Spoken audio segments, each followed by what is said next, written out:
ಉಪವಾಸ ಕೂಟ ಇತ್ತು. ನೀವು ಜಾಯ್ನ್ ಆಗಿರುವ ನಿಮ್ಮೆಲ್ಲರಿಗೂ ಯೇಸುವಿನ ನಾಮದಲ್ಲಿ ವಂದನೆ. ಆಮೇನ್. ಸೇವೆ ಒಂದು ಈಸಿಯಾದ ಕಾರ್ಯ ಅಲ್ಲ, ತುಂಬ ಚಾಲೆಂಜಸ್ ಇರುವಂಥ ಒಂದು ಸೇವೆ ನಾವು ಮಾಡ್ಕೊಂಡು ಬರ್ತಾಯಿದ್ದೀರಿ. Price Lord. ಆದರೆ ತುಂಬ ಸತಿ ನನಗೆ ಚಿಕ್ಕ ಒಂದು ಟೆನ್ಷನ್ ಬಂದರೂ ಕೂಡ ದೇವರು ಅನೇಕ ಸಮಯದಲ್ಲಿ ಮಾತಾಡಿದ್ದಾರೆ. ಆ ಒಂದು ವಾಕ್ಯ ನಾನು ನಿಮಗೋಸ್ಕರ ಓದ್ಲಿಕ್ಕೆ ಬಯಸ್ತೀನಿ. 1 ಪೇತ್ರನ ಪುಸ್ತಕ 5ನೇ ಅಧ್ಯಾಯದ 7ನೇ ವಾಕ್ಯ. ಆ ವಾಕ್ಯ, ಪ್ರೈಸ್ ಲಾರ್ಡ್, ಬೈಬಲ್.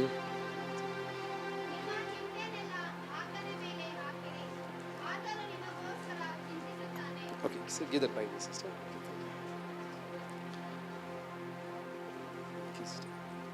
1 ಪೇತ್ರನ ಪುಸ್ತಕ 5ನೇ ಅಧ್ಯಾಯದ 7ನೇ ವಾಕ್ಯ. ನಿಮ್ಮ ಚಿಂತೆಯನ್ನೆಲ್ಲ ಆತನ ಮೇಲೆ ಹಾಕಿರಿ, ಆತನು ನಿಮಗೋಸ್ಕರ ಚಿಂತಿಸುತ್ತಾನೆ. Price lord. ಎಷ್ಟು ಜನರಿಗೆ ಗೊತ್ತು, ನಾವು ಜಾಸ್ತಿ ಟೆನ್ಷನ್ ತಗೊಳ್ಳೋದು, ಜಾಸ್ತಿ ಚಿಂತೆ ಮಾಡೋದು ದೇವರಿಗೆ ಅದೊಂದು ಪಾಪ ಎಂಬುದಾಗಿ. I took long time for me to learn that thinking too much. ತುಂಬ ಯೋಚನೆ ಮಾಡೋದು, ಅದು ಕೆಲಸ ಆಗಲಿ ಮಕ್ಕಳ ವಿಷಯ ಆಗಲಿ, ಜಾಸ್ತಿ ಯೋಚನೆ ಮಾಡೋದು ದೇವರ ವಾಕ್ಯ ಅದನ್ನು ಖಂಡಿಸ್ತಾ ಇದೆ. ವರಿ ಮಾಡಬೇಡಿ ಎಂಬುದಾಗಿ. ನಿಮ್ಮ ಚಿಂತೆಯನ್ನೆಲ್ಲ ಆತನ ಮೇಲೆ ಹಾಕಿರಿ, ದೇವರ ಮೇಲೆ ಹಾಕಿರಿ, ಆತನು ನಿಮಗೋಸ್ಕರ. ನೀವು ತುಂಬ ಟೆನ್ಷನ್ ತಗೊಳ್ಳುವಾಗ, ತುಂಬ ಯೋಚನೆ ಮಾಡುವಾಗ, ತುಂಬ ಗಾಬರಿ ಆಗುವಾಗ ನೀವೇನು ಇಂಡೈರೆಕ್ಟಾಗಿ ಹೇಳ್ತಾ ಇದೆ ಅಂದರೆ, ದೇವರಿಲ್ಲ, ನಾನು ದೇವರು ನಂಬ್ತಾ ಇಲ್ಲ, ದೇವ್ರ ಕೈಯಲ್ಲಿ ಆಗಲ್ಲ, ದೇವರು ಕೆಟ್ಟ ದೇವರು, ದೇವ್ರ ಕೈಯಲ್ಲಿ ದೇವರೇ ಇಲ್ಲ ಅಂತ ನೀವು ನಂಬ್ತಾ ಇದ್ದೀರಾ. ಆದರೆ ಚಿಕ್ಕ ಮಕ್ಕಳು ನೋಡಿ, ಅವ್ರು ತುಂಬ ಟೆನ್ಷನ್ ತಗೊಳ್ಳಲ್ಲ. ಯಾಕೆ? ಅವ್ರಿಗೆ ಗೊತ್ತು ಅವ್ರ ಅಪ್ಪ ಇದ್ದಾರೆ, ಅವ್ರಿಗೆ ಊಟ ಇಸ್ಕೊಡ್ತಾರೆ, ಚಾಕ್ಲೇಟ್ ಇಸ್ಕೊಡ್ತಾರೆ, ಫೀಸ್, ಅವ್ರಿಗೆ ಟೆನ್ಷನ್ ಇಲ್ಲ ಮಕ್ಕಳಿಗೆ, ಕಾರಣ ಅಪ್ಪ ಅಮ್ಮ ಇದ್ದಾರೆ. ಅದೇ ದೇವರು ಹೇಳ್ತಾ ಇದ್ದಾರೆ, ದುಷ್ಟರಾದ ನೀವೇ ನಿಮ್ಮ ಮಕ್ಕಳ ಬಗ್ಗೆ ಇಷ್ಟು ಯೋಚಿಸೋದಾದರೆ, ಯೇಸು ಸ್ವಾಮಿ ಹೇಳ್ತಾ ಇದ್ದಾರೆ, ನಾನು ಪ್ರಾಣವನ್ನೇ ಕೊಟ್ಟು ನಿಮ್ಮನ್ನು ಹೊಂದ್ಕೊಂಡಿದ್ದೀನಿ. ನೀವು ಯೋಚನೆ ಮಾಡೋಕ್ಕಿಂತ ಹೆಚ್ಚಾಗಿ ನಿಮ್ಮ ಯಜಮಾನರ ಬಗ್ಗೆ, ಮಕ್ಕಳ ಬಗ್ಗೆ, ಸಾಲದ ಬಗ್ಗೆ, ರೋಗದ ಬಗ್ಗೆ ನಾನು ನಿಮಗೋಸ್ಕರ ಚಿಂತೆ ಮಾಡ್ತಾ ಇದ್ದೀನಿ. ಆದ್ದರಿಂದ ನೀವು ಚಿಂತೆ ಮಾಡಬೇಡಿ, ಹಲ್ಲೆಲೂಯಾ ಎಂಬುದಾಗಿನೇ ವಾಕ್ಯದಲ್ಲಿ ಬರೆದಿದೆ. ಹಲ್ಲೆಲೂಯಾ. ಸೊ ಚಿಂತೆ ಜಾಸ್ತಿ ಮಾಡಬಾರ್ದು. ಡಾಕ್ಟರ್ಸ್ ಹತ್ರ ಹೋಗುವಾಗ ಡಾಕ್ಟರ್ಸ್ ಹೇಳ್ತಾರೆ, ತುಂಬ ಯೋಚನೆ ಮಾಡಿದ್ರೆ ಕಾಯಿಲೆಗಳು ಬರುತ್ತೆ, ಹಾರ್ಟ್ ಪ್ರಾಬ್ಲಮ್ ಬರುತ್ತೆ, ಅನೇಕ ಕಾಯಿಲೆಗೆ ಕಾರಣ ತುಂಬ ಯೋಚನೆ ಮಾಡ್ತಾ ಇರೋದ್ರಿಂದ. ಇಲ್ಲಿ ದೇವರಿಗೆ ಆಲ್ರೆಡಿ ಗೊತ್ತು, ನೀವು ಯೋಚನೆ ಮಾಡಿದ್ರೆ, ಟೆನ್ಷನ್ ಆದರೆ ನಿಮ್ಮ ಕಾಯಿಲೆ, ನಿಮ್ಗೆ ತೊಂದರೆ ಆಗುತ್ತೆ ಅಂತ. ನಮ್ಮ ಒಳ್ಳೆಯದಕ್ಕೆ ದೇವರು ಹೇಳ್ತಾ ಇದ್ದಾರೆ, ಕರ್ತನಲ್ಲಿ ಯಾವಾಗಲೂ ಸಂತೋಷವಾಗಿರಿ, ನಿಮ್ಮ ಎಲ್ಲ ಚಿಂತೆ ಭಾರಗಳು ನನ್ನ ಕೈಯಲ್ಲಿ ಕೊಡಿ. ನಾನು ಎಷ್ಟೋ ಸಮಯ ಅಮೇರಿಕಾದಲ್ಲಿ ಹೋಗುವಾಗ ಕೆಲವು ಸಮಯ 1 ತಿಂಗಳಾಗುತ್ತೆ, ಈ ಸ್ವಲ್ಪ ಬೇಗ ಬಂದೆ, ಕೆಲವು ಮೀಟಿಂಗ್ಸ್ ಇದ್ದರೂ ಕೂಡ ಬೇಗ ಬಂದೆ, ಚರ್ಚ್ ಇರೋದ್ರಿಂದ. ನಾನು ಅವಾಗ ಯೋಚನೆ ಮಾಡ್ತೀನಿ. ಮುಂಚೆ ಎಲ್ಲ ಅಮೇರಿಕಾಗೆ ಹೋಗುವಾಗ ನಮ್ಮ ಮನೆ ಮುಂದೆ ರೋಡ್ ಇದೆ, ತುಂಬ ಫಾಸ್ಟಾಗಿ ಗಾಡಿ ಹೋಗ್ತಾ ಇರುತ್ತೆ. ಒಂದು ದಿವಸ ನಮ್ಮ ಮಗಳು, ನಾನು ರೋಡಲ್ಲಿ ನಿಂತ್ಕೊಳ್ತಾ ಇದ್ದೀನಿ, ರೋಡ್ ಹಿಂದೆ ನೋಡ್ಕೊಂಡು ಬರ್ತಾ ಇದೆ, ಕಾರ್ ಹೋಯ್ತು, ಹೋಯ್ತು, ಟಚ್ ಮಾಡಿಲ್ಲ, ಬಟ್ಟೆ ಟಚ್ ಮಾಡಿ ಹೋಯ್ತು. ಸೊ ನಾನು ಅಮೇರಿಕದಲ್ಲಿರುವಾಗ ಆವಾಗ ಯೋಚನೆ ಮಾಡ್ತೀನಿ, ಅಲ್ಲಿ ಇದ್ಕೊಂಡು ಯೋಚನೆ ಮಾಡ್ತೀನಿ ಕೆಲವು ಸಮಯ. ಆವಾಗ ದೇವರು ಮಾತಾಡ್ತಾರೆ, ನೀನು ಟೆನ್ಷನ್ ತಗೊಳ್ಬೇಡ, ನೀನು ಟೆನ್ಷನ್ ತಗೊಂಡ್ರು ಏನು ಮಾಡೋಕ್ಕೆ ಆಗಲ್ಲ, ನನ್ನಲ್ಲಿ ಆಶ್ರಯಿಸು, ನಾನು ನೋಡ್ಕೊಳ್ತೀನಿ. ನಾನು ಆವಾಗ ಪ್ರೇಯರ್ ಮಾಡಿ, ದೇವರೇ ನೀನು ಮಕ್ಕಳನ್ನ ಸಂರಕ್ಷಣೆ, ಅವ್ರು ಸ್ಕೂಲ್ಗೆ ಹೋಗೋದಾಗಲಿ ಬರೋದಾಗಲಿ ಆಟ ಆಡುವಾಗ ನೀನು ಅವ್ರನ್ನ ಕಾಪಾಡ್ಕೊಳ್ಬೇಕು, ಅದಕ್ಕೆ ನಾನು ನಿನ್ನನ್ನು ನಂಬ್ತಾ ಇದ್ದೀನಿ ಅಂತ ದೇವ್ರ ಕೈಯಲ್ಲಿ ಕೊಟ್ಬಿಡ್ತೀನಿ. ಆಮೇಲೆ ಸಡನ್ನಾಗಿ ದೇವ್ರು ಹೇಳ್ತಾರೆ, ನಾನು ನೋಡ್ಕೊಳ್ತೀನಿ ಅಷ್ಟೇ. ಅದಾದಮೇಲೆ ನಾನು ಬರೋವರೆಗೂ ಅವ್ರಿಗೆ ಏನೂ ಆಗಿರಲ್ಲ. ಹಲ್ಲೆಲೂಯಾ. ಆದರೆ ನಾನು ದೇವರಲ್ಲಿ ಆಶ್ರಯಿಸುವಾಗ ದೇವರು ಅವ್ರನ್ನ ನೋಡ್ಕೊಳ್ತಾ ಇದ್ದಾರೆ. ಅದೇ ಸಮಯದಲ್ಲಿ ನಾನು ನೋಡ್ಕೊಳ್ತೀನಿ ಅಂತ ನಾನು ಜವಾಬ್ದಾರಿ ತಗೊಂಡು ನನ್ನ ಮುಂದೆನೇ ಡಬ್ ಅಂತ ಬಿದ್ದಿದ್ದಾರೆ, ನನಗೆ ಕಾಪಾಡೋಕ್ಕಾಗಲಿಲ್ಲ. ಗೇಟಿಂದ ಬಿದ್ದಿದ್ದಾರೆ, ಇಷ್ಟು ಡಿಸ್ಟೆನ್ಸಲ್ಲಿದ್ದಾರೆ, ನನಗೆ ಕಾಪಾಡೋಕ್ಕಾಗಲ್ಲ. ಅದಕ್ಕೆ ದೇವರು ಹೇಳ್ತಾರೆ, ನೀನೆಲ್ಲ ಚಿಂತೆ ಭಾರ ನನ್ನ ಕೈಯಲ್ಲಿ ಕೊಡು, ನೀನು ನೋಡ್ಕೊಳ್ಳೋದಕ್ಕಿಂತ ಜಾಸ್ತಿ ನಾನು ನೋಡ್ಕೊಳ್ತೀನಿ. ನಿನ್ನ ರೋಗದ ಬಗ್ಗೆ, ಅದು BP ಆಗಿರಲಿ, ಶುಗರ್ ಕಂಪ್ಲೇಂಟ್ಸ್ ಆಗಿರಲಿ, ದೇವರ ಆತ್ಮನ ಹೇಳ್ತಾರೆ, ನನ್ನಿಂದ ಅಸಾಧ್ಯವಾದ ಯಾವ ಕಾರ್ಯ ಇಲ್ಲ. Price the Lord. ಹಲ್ಲೆಲೂಯಾ. ದೇವರಿಂದ ಅಸಾಧ್ಯವಾದ ಯಾವ ಕಾರ್ಯ ಇಲ್ಲ. Price the lord. ನಾನು ಅನೇಕ ರೋಗಿಗಳಿಗೆ ಪ್ರೇಯರ್ ಮಾಡಿದ್ದೀನಿ, ಬಟ್ ದೇವ್ರ ಹತ್ರ ಮಾತಾಡಿದ ಒಂದು ಕಾರ್ಯವನ್ನು ತಿಳಿಸ್ತೀನಿ. Praise Lord. ನನಗೆ ಇತ್ತೀಚೆಗೆ ಪಾಸ್ಟರ್ ಕ್ರಿಸ್ಟೋಫರ್ ಕೇರಳದಿಂದ ಬಂದಾಗ ಅವರೊಂದು ಮಾತನ್ನು ಹೇಳಿದ್ರು. ಪಾಸ್ಟರ್, ನಾನು ಸಾಕ್ಷಿ ಹೇಳ್ತಾ ಇದ್ದೀನಿ, ಶುಗರ್ ಅವ್ರಿಗೆ ತುಂಬ ಹೈ ಇತ್ತು, ಪ್ರೈಸ್ ಲಾರ್ಡ್, ಕೊಲೆಸ್ಟ್ರಾಲ್ ತುಂಬ ಹೈ ಇತ್ತು, ಈ ಥರ ನಾರ್ಮಲ್ ಲೈಫ್ ಸ್ಟೈಲ್ ಡಿಸೀಸ್, ಸ್ವಲ್ಪ ಚೇಂಜ್ ಮಾಡಿ ಊಟ ಎಲ್ಲ ಬದಲಾಯಿಸಿದಾಗ, ಪ್ರಾರ್ಥನೆ ಮಾಡಿದಾಗ ದೇವರು ಪೂರ್ಣವಾಗಿ ಆ ಕಾಯಿಲೆ ಇಲ್ಲದ ಹಾಗೆ ಸೌಖ್ಯ ಕೊಟ್ಟಿದ್ದಾರೆ. ಸೊ ಇವತ್ತು ನಾನು ನಂಬ್ತಾ ಇದ್ದೀನಿ ಯೇಸು ಕ್ರಿಸ್ತನ ನಾಮದಲ್ಲಿ. Amen. Praise the Lord. Hallelujah. Praise the Lord. Tension ತಗೊಳ್ಬೇಡಿ. ಆಮೇನ್. Praise the Lord. ಮಕ್ಕಳ ಬಗ್ಗೆ, ಯಜಮಾನರ ಬಗ್ಗೆ ನೀವು ಎಷ್ಟು ಟೆನ್ಷನ್ ತಗೊಳ್ತೀರೋ, ಆಮೇನ್, ನೀವು ದೇವ್ರ ಕೈಲಿ ಏನು ಮಾಡೋಕ್ಕಾಗಲ್ಲ ಅಂತ ನೀವು ನಂಬ್ತಾ ಇದ್ದೀರಾ. ಆದರೆ ಟೆನ್ಷನ್ ಇಲ್ಲದೆ ಇರೋರು, ಪ್ರೈಸ್ ಲಾರ್ಡ್, ಇವತ್ತು ದೇವರಿಗೆ ಸ್ತೋತ್ರ ಹೇಳಿ. ಕಾರಣ ದೇವರು ಬದಲಾಯಿಸಕ್ಕಾಗುತ್ತೆ, ಸೌಖ್ಯ ಕೊಡೋಕ್ಕಾಗುತ್ತೆ. Price lord. ನೀನು ಎಷ್ಟು ಯೋಚನೆ ಮಾಡಿದ್ರು ಕೆಲವ್ರನ್ನ ಬದಲಾವಣೆ ಪಡಿಸಕ್ಕಾಗಲ್ಲ, ಬಟ್ ದೇವರ ಒಂದು ಮಾತು ಕೆಲವ್ರನ್ನ ಬದಲಾಯಿಸಕ್ಕಾಗುತ್ತೆ. ನಿನ್ನ ಫ್ಯಾಮಿಲಿ ಬಗ್ಗೆ ಯೋಚನೆ ಮಾಡಬೇಡ, ಕೆಲಸದ ಬಗ್ಗೆ ಯೋಚನೆ ಮಾಡಬೇಡ. ಆಮೇಲೆ ಟೆನ್ಷನ್ ಎಲ್ಲ ದೇವರ ಕೈಯಲ್ಲಿ ಕೊಡ್ತೀನಿ ಎಂಬುದಾಗಿ ನಂಬೋರು ಜೋರಾಗಿ ಒಂದು ದೇವರಿಗೆ ಒಂದು ಹಲ್ಲೆಲೂಯಾ ಹೇಳ್ತೀರಾ? ಆಮೇನ್. ಅದಕ್ಕೆ ನಾನು ತಿರುಗಿ ಹೇಳ್ತಾ ಇದ್ದೀನಿ, ನಾನು ಟೆನ್ಷನ್ ತಗೊಳ್ತಾ ಇಲ್ಲ. Praise lord.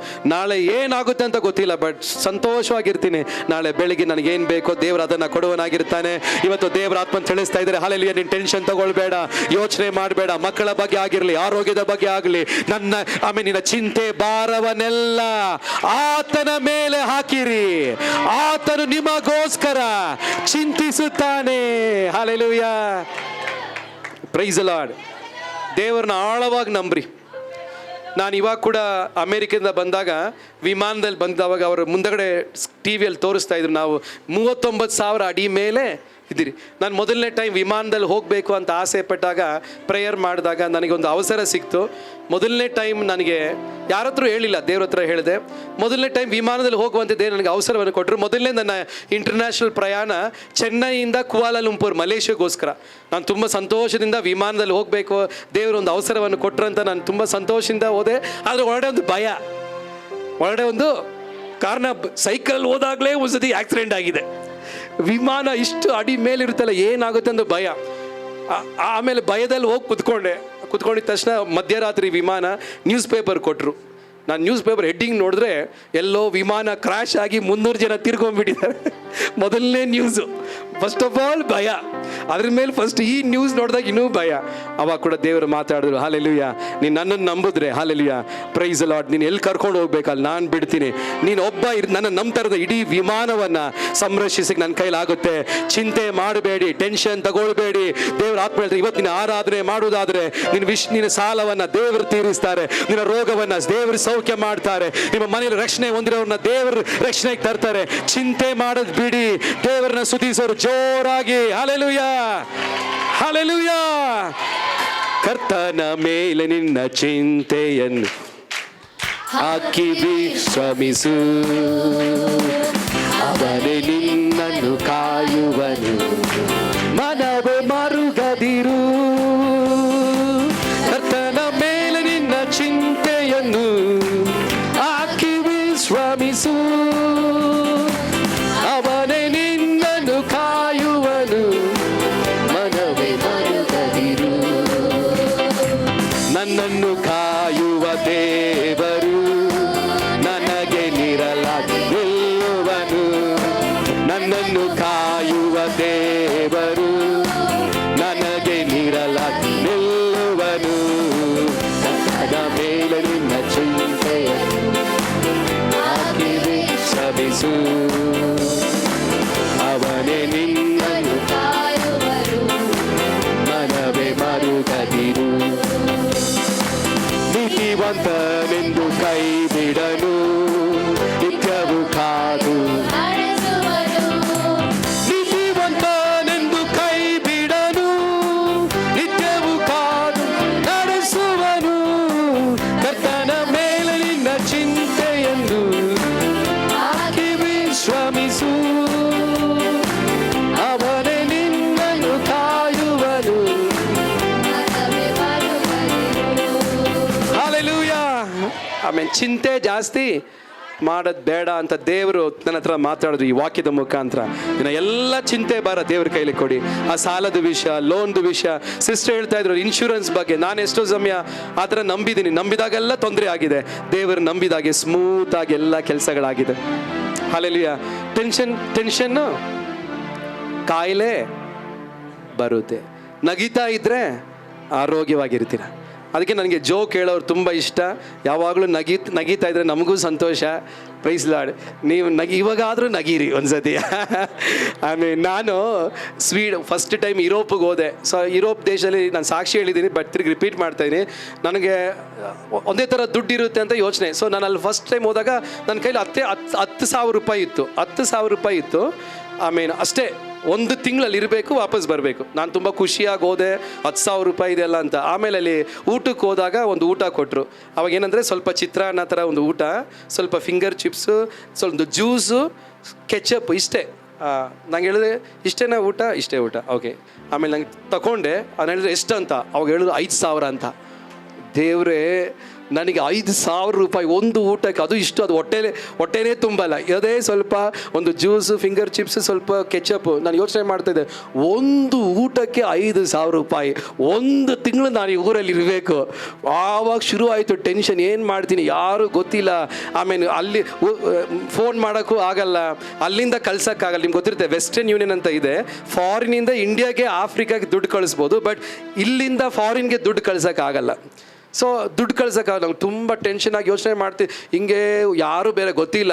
ಆ ಊರಲ್ಲಿ ಸ್ವೀಡನ್ ಉಪ್ಸಾಲ ಅಂತ ಒಂದು ಜಾಗ ಇದೆ. Praise Lord. ಅಲ್ಲಿಗೆ ಬೇಜಾರಾಗಿ ಕುತ್ಕೊಂಡಿದ್ದೀನಿ. ಸಡನ್ನಾಗಿ ದೇವರ ಹೃದಯದಲ್ಲಿ ಮಾತಾಡ್ತಾ ಇದ್ದಾರೆ, ನೀನು ಪ್ರೈಸ್ ಲಾರ್ಡ್ ನಾನಿದ್ದೀನಿ, ಯಾಕೆ ನೀನು ಟೆನ್ಷನ್ ತಗೊಳ್ದೆ, ಯಾಕೆ ಟೆನ್ಷನ್ ಮಾಡ್ತೀಯ? ನಾನು ಇಂಡಿಯಾದಲ್ಲಿ ಮಾತ್ರ ಅಲ್ಲ, ಭೂಮಿಯಲ್ಲಿ ಎಲ್ಲೋದ್ರೂ ನಾನು ಸಹಾಯ ಮಾಡುವ ದೇವರಾಗಿದ್ದೀನಿ. ನೀನು ಆ ಊಟದ ಬಗ್ಗೆ ಯೋಚನೆ, ನಾನು ಬಾಕಿ 5,000 ಅದರ ಇನ್ನೊಂದು ಊಟ ಮಾಡಿದ್ರೆ ಮುಗಿದು, ಬಾಕಿ 30 ದಿವಸ 29 ದಿವಸ ಹೆಂಗಿರ್ತೀನಿ? ಟೆನ್ಷನ್ ಇರುವಾಗ ದೇವರು ಮಾತಾಡು, ರಾಜನ ಮಗನಾಗಿರು, ನಾನು ನೋಡ್ಕೊಳ್ತೀನಿ. ಸೊ ನನಗೆ ಟೆನ್ಷನ್ ಇತ್ತು. ದೇವರು ಮಾತಾಡಿದ ತಕ್ಷಣ ಟೆನ್ಷನ್ ಹೊಲ್ಟೋಯ್ತು. ಅದೇ ಜಾಗದಲ್ಲಿ ಇದ್ದೀನಿ. ಆಮೇಲೆ ಹಿಂಗೆ ಕುತ್ಕೊಂಡು ಸರಿ ಬೈಬಲ್ ಓದೋಣ ಅಂದ್ಬಿಟ್ಟು ಹಿಂಗೆ ಓದ್ತಾ ಇದ್ದೀನಿ. ಸಡನ್ನಾಗಿ ಒಂದು ವಯಸ್ಸಾದ ಬಿಳಿ ಅಮ್ಮ, ಬಿಳಿ ಕೂದಲು, ಬಿಳಿಯಾಗಿರೋ ಒಂದು ಅಮ್ಮ ನನ್ನ ಹತ್ರ ಬಂದು, ನೀವು ಪಾಸ್ಟ್ರಾ ಅಂತ ಕೇಳಿದ್ರು. ನಾನು ಹೇಳಿದೆ, ಹೌದು ಪಾಸ್ಟರ್, ನೀವು ಬೈಬಲ್ ಓದ್ತಾ ಇದ್ರಲ್ಲ ಅದಕ್ಕೆ ಗೊತ್ತಾಯಿತು ಪಾಸ್ಟರ್ ಅಂತ ಹೇಳಿದ್ರು. ಸೊ ಎಲ್ಲಿ ಸೇವೆ ಮಾಡ್ತಾ ನಾನು ಹೇಳಿದೆ, ಇಂಡಿಯಾದಲ್ಲಿ ಸೇವೆ ಮಾಡ್ತಾ ಇದ್ದೀನಿ. ಆಮೇಲೆ ಅವ್ರು ನನಗೊಂದು ಮಾತು ಹೇಳಿದ್ರು. ನನಗೆ ತುಂಬ ದೇವರು ಮಾತಾಡಿದ ಮೇಲೆ ಅವ್ರು ಹೇಳಿದ್ರು, ಆಮೇಲೆ ಪ್ರೈಸ್ ಲಾರ್ಡ್, ದೇವರು ನನ್ನ ಕಳಿಸಿದ್ದಾರೆ, ನೀವು ಯಾರಂತ ನನಗೆ ಗೊತ್ತಿಲ್ಲ, ಬಟ್ ದೇವ್ರ ಹತ್ರ ಮಾತಾಡಿದ್ರು, ನೀವು ಇಲ್ಲಿಂದ ಇಂಡಿಯಾ ದೇಶಕ್ಕೆ ಹೋಗೋವರೆಗೂ ನಿಮ್ಮ ಎಲ್ಲ ಖರ್ಚು ನಾನು ನೋಡ್ಕೊಳ್ಬೇಕು ಅಂತ ಅವ್ರು ಹೇಳ್ತಾ ಇದ್ದಾರೆ. Hallelujah, praise the lord. ಆಮೇಲೆ ಇವಾಗಲೇ ಬನ್ನಿ ಅಂದ್ಬಿಟ್ಟು ಕಾರ್ ತೊಗೊಂಡು ಬರ್ತಾ ಇದ್ರೆ ನನಗೆ ಈ ಅಮ್ಮನ ನಾನೇ ಫಸ್ಟ್ ಟೈಮ್ ನೋಡಿದ್ರು. ಒಂದು ವಯಸ್ಸಾದ ಅಮ್ಮ, ಅವ್ರ ಮನೆ ಕರ್ಕೊಂಡು ಹೋದ್ರು. ಅವತ್ತು ರಾತ್ರಿ ಊಟಕ್ಕೆ ಕರೆದ್ರು. ಡೈನಿಂಗ್ ಟೇಬಲ್ ಹತ್ರ ಬಂದಾಗ ಚಿಕನ್ ಹಂಗೇ ಮಡಗಿದ್ದಾರೆ ಫುಲ್ಲು. ಆಮೇಲೆ ಫುಲ್ಲು ಊಟ. ಅವ್ರು ಹೇಳಿದ್ರು, ಇಲ್ಲಿ ಹೋಗೋವರೆಗೂ ಅನ್ಲಿಮಿಟೆಡ್ ಆಗಿ ತಿನ್ನಿ ಪಾಸ್ಟರ್, 5 ಪೈಸಾ ಖರ್ಚು ಮಾಡಬೇಡಿ. ಎಷ್ಟು ಜನ ನಂಬ್ತೀರ? ಎಲ್ಲ ಚಿಂತೆ ಭಾರಗಳನ್ನು ದೇವರ ಕೈಯಲ್ಲಿ ಕೊಡಿ. ನಿಮ್ಮ ಮನೇಲಿ ಯಾರಾದರೂ ರಕ್ಷಣೆ ಒಂದೇ ಇದ್ರೆ ಆ ಭಾರವನ್ನು ಕೂಡ ದೇವರ ಕೈಯಲ್ಲಿ ಕೊಡಿ. ಮಕ್ಕಳ ಬಗ್ಗೆ ಯೋಚನೆ ಮಾಡಬೇಡಿ, ದೇವರ ಕೈಯಲ್ಲಿ ಕೊಡಿ.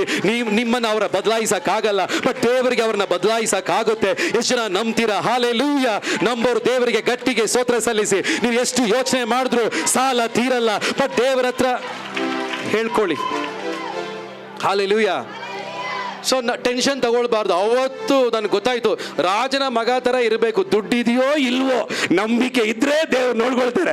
ಪಾಕೆಟ್ ಖಾಲಿ ಆದರೂ ಪರವಾಗಿಲ್ಲ, ನಾಳೆ ಬೆಳಿಗ್ಗೆಗೆ, ನಾಳೆ ಎಲ್ಲ ಊಟಕ್ಕೆ ನಿನ್ನ ಬಟ್ಟೆ ಹೋಗಿ. Price the lord.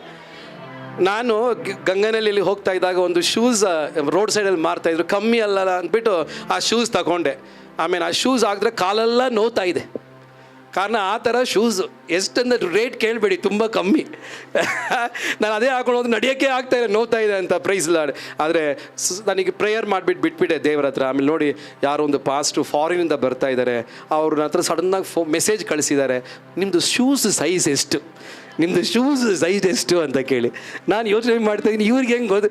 ನಮಗೆ ಶೂಸ್ದ ವಿಷಯ ಇದೆ, ಅದು ಶೂಸ್ ಹಾಕ್ಕೊಂಡು ನಡೀತಾ ಇದ್ದು ನನಗೆ ಕಷ್ಟ ಆಗ್ತದೆ. ನೋಡಿ ಎಷ್ಟು ಚಿಕ್ಕ ಚಿಕ್ಕ ವಿಷಯ ಕೂಡ ದೇವರು ನಮ್ಮ ಬಗ್ಗೆ ಯೋಚನೆ ಮಾಡ್ತಾ ಇದ್ದಾರೆ. ಆಮೇಲೆ ನೀವು ಯಾಕೆ ಟೆನ್ಷನ್? ನೋಡಿ, ಕೆಲವ್ರನ್ನ ಬದಲಾಯಿಸೋಕೆ ನೀವು ಹೋದರೆ ಅಲ್ಲಿ ನಿಮಗೆ ಹಂಗೆ ನಿಮ್ಮ ಹ್ಯಾಂಡ್ಸ್ಗೆ ಹೋಗ್ಬೇಕಾಗತ್ತೆ. Praise Lord. ಆದರೆ ದೇವ್ರ ಕೈಯಲ್ಲಿ ಕೊಟ್ಟರೆ ಆಮೇಲೆ ನಿಮ್ಮ ಮೈಂಡ್ ಚೆನ್ನಾಗಿರುತ್ತೆ.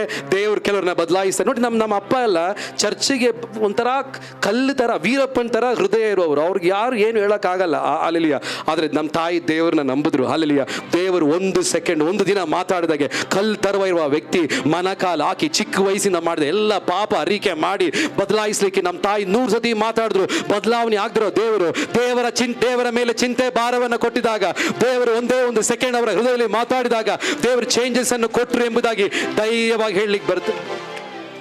ಸೊ ಆ ಪಾಸ್ಟ್ರ್ ಬಂದರು. ಅವ್ರು ಬಂದಾಗ ನನಗೆ 2 ಹೊಸ ಶೂಸ್ ಎಲ್ಲ ಕರೆಕ್ಟಾಗಿ ಅಮೇರಿಕೆಯಿಂದ ತಂದಿದ್ದಾರೆ, ನನಗೋಸ್ಕರ ಅಮೇರಿಕೆಯಿಂದ ತಂದಿದ್ದಾರೆ. ಒಳ್ಳೆ ತುಂಬ ಬೆಲೆ ಇರುವಂಥ ಶೂಸು ನಾನು ಇವತ್ತು ಹಾಕ್ಕೊಳ್ತಾ ಇದ್ದೀನಿ. Praise Lord. ಅದಕ್ಕೆ ದೇವ್ರು ಹೇಳ್ತಾರೆ ಆಮೇಲೆ ಹಲ್ಲೆಲೂಯಾ, ನಿನ್ನ ಬಗ್ಗೆ ಚಿಂತೆ ಮಾಡುವ ಪರಲೋಕದ ತಂದೆ ಇದ್ದಾರೆ. ಭೂಮಿಯ ತಂದೆ ಕೆಲವು ಸಮಯ ಕೊಡ್ಬೋದು, ಕೊಡೋಕ್ಕಾಗದೇ ಇರ್ಬೋದು, ಬಟ್ ಅವ್ರು ಕೊಡದೇ ಇದ್ರು ಕೊಡ್ತಾರೆ. ಆದರೆ ಪರಲೋಕದ ತಂದೆ ಕೊಡ್ತಾರೆ ಎಂಬುದಾಗಿ ನಂಬೋರು, ಟೆನ್ಷನ್ ತಗೊಳ್ದೇ ಇರೋರು, ಯೋಚನೆ ತಲೆನೋವು, ಸುಸ್ತು, ಹಾರ್ಟ್ ಪ್ರಾಬ್ಲಮ್, ಆಮೇಲೆ BP, ಶುಗರು, ಇದೆಲ್ಲ ಟೆನ್ಷನ್ ಇಂದಾನೆ ಆಗುತ್ತೆ ಎಂಬುದಾಗಿ ನಂಬೋರು. ಆಮೇಲೆ ಎಷ್ಟು ನಗಿಯೋಕ್ಕಾಗುತ್ತೋ ಜೋರಾಗಿ ನಕ್ಕೊಂಡು ದೇವರಿಗೆ ಸ್ತೋತ್ರ ಹೇಳಿ, ಇನ್ನು ಮುಂದೆ ನಾನು ಟೆನ್ಷನ್ ತಗೊಳ್ಳೋದಿಲ್ಲ. ಆಮೇಲೆ ದೇವರು ಇವತ್ತು ಮಾತಾಡ್ತಾರೆ ಎಂಬುದಾಗಿ ನಂಬುವರು. ಆರೋಗ್ಯದ ಬಗ್ಗೆ ನಾನು ಟೆನ್ಷನ್ ತಗೊಳ್ಳೋದಿಲ್ಲ. ದೇವರು ಆಮೇಲೆ ನಾನು ನಿಮ್ಮ ಹತ್ರ ಒಂದು ಮಾತನ್ನ ಹೇಳ್ತೀನಿ. ದೇವರು ನನ್ನ ಹತ್ರ ಪರಿಶುದ್ಧಾತ್ಮನ ಹೃದಯದಲ್ಲಿ ಮಾತಾಡಿದ್ರು, ನೀನು ಯಾಕೆ ಯೋಚನೆ ಮಾಡ್ತೀಯಾ? ನೀನು ಯೋಚನೆ ಮಾಡಿದ್ರೆ ಏನು ಮಾಡೋಕ್ಕಾಗಲ್ಲ. ಬಟ್ ನನ್ನ ಸ್ವರ ಕೇಳಿದ್ರೆ, ನಾನೊಂದ್ಸತಿ ಮಾತಾಡಿದ್ರೆ, ಅದು ಕ್ಯಾನ್ಸರ್ ಅಲ್ಲ, ಏಡ್ಸ್ ಕಾಯಿಲೆ ಆದ್ರೂ ಅದು ಸೌಖ್ಯವಾಗುತ್ತೆ. ಬೆನ್ನೋವಲ್ಲ, ಆಮೇಲೆ ಮೂಳೆ ಒಡೆದೋಗಿದ್ರು ನಾನು ಸರಿಪಡಿಸ್ತೀನಿ. ಹಾಲೆಲೂಯಾ, ಆಮೇಲೆ ಹಾಲೆಲೂಯಾ. ಟೆನ್ಷನ್ ತಗೊಳ್ಬೇಡಿ. ಹಾಲೆಲೂಯಾ. ದೇವರಲ್ಲಿ ಮನುಷ್ಯರಲ್ಲಿ ಆಶ್ರಯಿಸೋದಕ್ಕಿಂತ ಯೆಹೋವನಲ್ಲಿ ಆಶ್ರಯಿಸೋದು ಒಳ್ಳೆಯದು. ಟೆನ್ಷನ್ ತಗೊಳ್ದೇ ಇರೋರು ಸಂತೋಷವಾಗಿ ಚಪ್ಪಾಳೆ ತಟ್ಟಿ ಹಾಲೆಲೂಯಾ, ದೇವರಿಗೆ ಸ್ತೋತ್ರ ಹೇಳಿ. ಕೆಲವರನ್ನ ಮನೆಯಲ್ಲಿ ಚೇಂಜ್ ಮಾಡಬೇಕಾ? ದೇವರಲ್ಲಿ ಆಶ್ರಯಿಸಿ, ದೇವರು ಚೇಂಜ್ ಮಾಡ್ತಾರೆ, ದೇವರು ಸಾಲ ತೀರಿಸ್ತಾರೆ, ದೇವರು ರೋಗ ಸೌಖ್ಯ ಮಾಡ್ತಾರೆ, ದೇವರು ದುಡ್ಡನ್ನು ಕೊಡ್ತಾರೆ. ಭೂಮಿಯಲ್ಲಿ ಯಾವ ಮೂಲೆಯಲ್ಲಿ ಹೋದ್ರು ಆಮೇನ್, ಚಿಂತೆ ಮಾಡಬೇಡಿ. ಹಾಲೆಲೂಯಾ, ಆಮೇನ್. ನೀವೆಷ್ಟು ರಿಲ್ಯಾಕ್ಸ್ಡ್ ಆಗಿರ್ತೀರೋ ಅಷ್ಟು ದೇವರ ಮೇಲೆ ಕಾನ್ಫಿಡೆನ್ಸ್ ಇದೆ. ಅದಕ್ಕೆ ನಾನು ಎಕ್ಸಾಮ್ ಬರೆಯುವಾಗ ಮಕ್ಕಳ ಹತ್ರ ಹೇಳ್ತೀನಿ, ನಾನು ನೋಡಿ ಎಕ್ಸಾಮ್ಗೆ ಓದ್ತೀನಲ್ಲ, ನನಗೊಂದು ಕಾರ್ಯ ಮಾಡ್ತೀನಿ.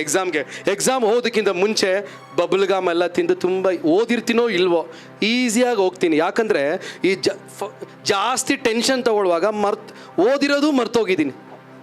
ಹಿಂಗೆ ಓದಿ ಲಾಸ್ಟ್ ಮೂಮೆಂಟಲ್ಲಿ ಎಷ್ಟು ಸಬ್ಜೆಕ್ಟ್ ಓದೋಕ್ಕಾಗುತ್ತೆ. ಆಮೇಲೆ ಸರಿ ಓದಿದ್ದೀನಿ, ಬಟ್ ಲಾಸ್ಟ್ ಮೂಮೆಂಟ್ ರಿಲ್ಯಾಕ್ಸ್ ಆಗ್ತೀನಿ. ದೇವರೇ, ನೀನು ನನ್ನ ಜೊತೆ ಬರ್ತಾ ಇದೆಯಾ, ನೀನು ನನಗೆ ಸೌಖ್ಯ ಕೊಡ್ತೀನಿ ಅಂತ ಪೂರ್ಣವಾಗಿ ನಂಬಿದ್ದೀನಿ. ಇವತ್ತುವರೆಗೂ ನಾನು ಹಾಗೆ ನಂಬಿದ ಎಲ್ಲ ವಿಷಯದಲ್ಲಿ ದೇವರು ಅದ್ಭುತ ಮಾಡಿದ್ದಾರೆ. ಹಲ್ಲೆಲೂಯಾ. ಒಂದು ದಿವಸ ಒಂದು ಬ್ರದರ್ ಚರ್ಚಿಗೆ ಬರ್ತಾ ಇಲ್ಲ. ನಾವು ಸುಮಾರು ವರ್ಷ ಅವ್ರಿಗೋಸ್ಕರ ಪ್ರೇಯರ್ ಮಾಡ್ತಾ ಇದ್ದೆ. ಸರಿ ಮಾತಾಡೋಣ ಅಂತ ಇದ್ದೆ, ಸರಿ ದೇವ್ರ ಹತ್ರ ಕೊಡೋಣ ಅಂದ್ಬೇಡ. ಅವ್ರು ಕರೆದ್ರೂ ಬರ್ದಿರುವಂಥ ಒಂದು ವ್ಯಕ್ತಿ, ನಾನು ಬಿಟ್ಬಿಟ್ಟೆ, ಪ್ರೇಯರ್ ಮಾಡ್ಕೊಂಡಿದ್ದೆ. ಸಡನ್ನಾಗಿ ಮಾರನೇ ದಿವಸ ಬಂದಿದ್ದಾರೆ. ನನಗೆ ಆಶ್ಚರ್ಯ, ಕರೀಲೇ ಇಲ್ಲ, ಫೋನ್ ಕಾಲು ಮಾಡಿಲ್ಲ. ಆವಾಗ ಅವ್ರ ಹತ್ರ ಒಂದು ಮಾತು ಹೇಳಿದ್ರು, ಪಾಸ್ಟರ್ ಏನೋ ಗೊತ್ತಿಲ್ಲ, ನೆನ್ನೆ ರಾತ್ರಿ ಎಲ್ಲ ನೀವೇ ಕನಸಲ್ಲಿ ಬರ್ತಾ ಇದ್ದೀರಾ, ನಿಮ್ಮ ಚರ್ಚೆ ಬರ್ತಾ ಇದೆ. ಅವಾಗ ಯಾರೋ ಹೇಳ್ದ ಅಲ್ಲಿ ಹೋಗು ಅಂತ. ನಾನು 100 ಸತಿ ಹೋದ್ರೂ ತಲೆಗೆ ಹೋಗ್ತಾ ಇಲ್ಲ ಅವನಿಗೆ. ಒಂದು ಕನಸು ಕೊಟ್ಟಿದಾಗ ದೇವರು ಅವನೇ ಹುಡ್ಕೊಂಡು ಈ ಕಡೆ ಬಂದಿದ್ದಾನೆ. ಅದಕ್ಕೆ ದೇವ್ರು ಹೇಳಿದ್ರು, ಟೆನ್ಷನ್ ತಗೊಳ್ಬೇಡ. ನಾನು ಟೆನ್ಷನ್ ತಗೊಳ್ಳಲ್ಲ ಎಂಬವ್ರು ಇವಾಗ ನಗಿಬೇಕು. ನೀವು ಎಷ್ಟು ರಿಲ್ಯಾಕ್ಸ್ ಆಗಿರ್ತೀರ ಅದ್ರ ಅರ್ಥ ನಿಮ್ಮ ಮಗ ರಕ್ಷಣೆ ಹೊಂತಾನೆ, ನಾನು ದೇವ್ರ ಕೈಯಲ್ಲಿ ಕೊಟ್ಬಿಡ್ತೀನಿ, ಅದ್ರ ಬಗ್ಗೆ ಯೋಚನೆ ಮಾಡಲ್ಲ. ನೋಡಿ, ಎಕ್ಸಾಮ್ ಬರೆಯೋ ಮಕ್ಕಳಿಗೆ ಹೇಳ್ತಾ ಇದ್ದೀನಿ, ಈ ಎಕ್ಸಾಮ್ ಬರೆಯೋಕೆ ಹೋಗುವಾಗ ರಿಲ್ಯಾಕ್ಸ್ಡ್ ಆಗಿ ಹೋಗಿ, ಆದಮೇಲೆ ಈ ಎಕ್ಸಾಮ್ ಬರ್ತಿರಲ್ಲ, ಅವಾಗ ಸುಮಾರು ಜನ ಕೇಳ್ತಾರೆ, ಆ ಕ್ವಶನ್ ಬಿಟ್ಬಿಟ್ಟ. ಸಡನ್ನಾಗಿ ಯಾರಾದರೂ ಅಪ್ಪಿ ತಪ್ಪಿ, ಅಯ್ಯೋ ನಾನು ಅದು ಬರೆದಿಲ್ಲ, ನಾನು ಪಾಸ್ ಆಗ್ತೀನೋ ಇಲ್ವೋ ಅಂತ ಒಂದು ಮಾತು ಹೇಳಿದ್ರೆ ತೊಂದರೆ ಆಗುತ್ತೆ. ಅದಕ್ಕೆ ಎಕ್ಸಾಮ್ ಹೋಗೋದಕ್ಕಿಂತ ಮುಂಚೆ ದೇವರ ಜಯ ಕೊಟ್ಟಿದ್ದಕ್ಕಾಗಿ ಸ್ತೋತ್ರ. ಬರುವಾಗ ಸರಿಯಾಗಿ ಬರ್ದಿದೆಯೋ ಇಲ್ವೋ ಆಮೇಲೆ ಪ್ರೈಸ್ ಹೇಳ್ಬೇಕು, ನಾನು ಬರ್ದಿದ್ದೀನಿ, ಯೇಸು ಸ್ವಾಮಿ ನನಗೆ ಪಾಸ್ ಮಾರ್ಕು ಕೊಡ್ತಾರೆ, ಪಾಸ್ ಆಗ್ತೀನಿ ಅಂತಲೇ ಹೇಳಬೇಕು. ಕೆಲವು ಚೆಂದಾಗಿ ಬರ್ದಿರ್ತಾರೆ. ನಾನು ಒಂದು ಹುಡುಗಿ ಹತ್ರ ಕೇಳಿದೆ, ಎಕ್ಸಾಮ್ ಬಂದಾಗ ಹೆಂಗೆ ಬರ್ದಿದ್ಯಾ? ಹೋಯ್ತು 2 ಸಬ್ಜೆಕ್ಟಲ್ಲಿ. ನಾನು ಹೇಳಿದೆ, ಇನ್ನು ನಾನು ಪ್ರೇಯರೇ ಮಾಡಲ್ಲ, ಕಾರಣ ನಿನ್ನ ಬಾಯಲ್ಲೇ ಸೈತಾನ ಅದನ್ನು ತಂದು ಹಾಕ್ಬಿಟ್ಟಿದ್ದಾನೆ. ಅದಕ್ಕೆ ಹೆಂಗೆ ಸಬ್ಜೆಕ್ಟ್ ಟಫ್ ಇದೆಯೋ ಟಫ್ ಇಲ್ವೋ, ನೀನು ಬರುವಾಗ ಹೋಗುವಾಗ ಒಂದು ಮಾತನ್ನ ಹೇಳಬೇಕು, ದೇವರೇ ನನಗೆ ಫಸ್ಟ್ ಕ್ಲಾಸ್ ಕೊಟ್ಟಿದ್ದಕ್ಕಾಗಿ ಸ್ತೋತ್ರ. ಎಕ್ಸಾಮ್ ಬರುವಾಗ ಹೇಳಬೇಕು, ಪ್ರೈಸ್ ಲಾರ್ಡ್. ಎಷ್ಟೋ ಸಮಯ ನೀನು ನಂಬುವಾಗ ನೀನು ಬರೀದೇ ಇದ್ರು ದೇವರು ಪೇಪರ್ ಫಿಲ್ ಮಾಡೋಕ್ಕಾಗುತ್ತೆ, ಸಹಾಯ ಮಾಡೋಕ್ಕಾಗುತ್ತೆ. ದೇವರು ಸಾವಿರ ದಾರಿಗಳಿದೆ ದೇವರಿಗೆ ಅದ್ಭುತ ಮಾಡೋಕ್ಕೆ, ಬಟ್ ಓದಬೇಕು. ಆದರೂ ನಂಬಿಕೆ ನಿನ್ನ ಮೇಲೆಲ್ಲ, ಕರ್ತನ ಮೇಲೆ. ಹಲ್ಲೆಲೂಯಾ. ನನ್ನನ್ನು ಕಾಯುವ ದೇವರು ನನಗೆ ನೇರಲಾಗಿ ನಿಲ್ಲುವನು, ನನ್ನನ್ನು ಕಾಯುವ ದೇವರು ನನಗೆ ನೇರಲಾಗಿ ನಿಲ್ಲುವನು. ಕರ್ತನ ಮೇಲೆ ನಿನ್ನ ಚಿಂತೆಯನ್ನು ಹಾಕಿ ವಿಶ್ರಮಿಸು.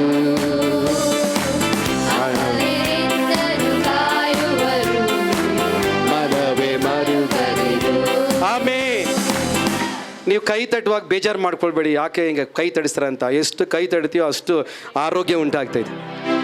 ನೀವು ಆಮೇಲೆ ಟೆನ್ಷನ್ ಆಗಿ ಹಾಸ್ಪಿಟ್ಲಿಗೆ ಹೋಗೋ ಅವರು ಲಾಫಿಂಗ್ ಥೆರಪಿ, ಕ್ಲಾಪಿಂಗ್ ಥೆರಪಿ ಎಲ್ಲ ಅಲ್ಲಿ ಕೊಡ್ತಾರೆ. ನಾವು ಇಲ್ಲೇ ಕೊಡ್ತಾ ಇದ್ರಿ ಚಂದ ಕೈ ತಟ್ಟಿ ಅಲ್ಲೆಲೂಯ ಅಲ್ಲೆಲೂಯ ಚಂದಾಗಿ.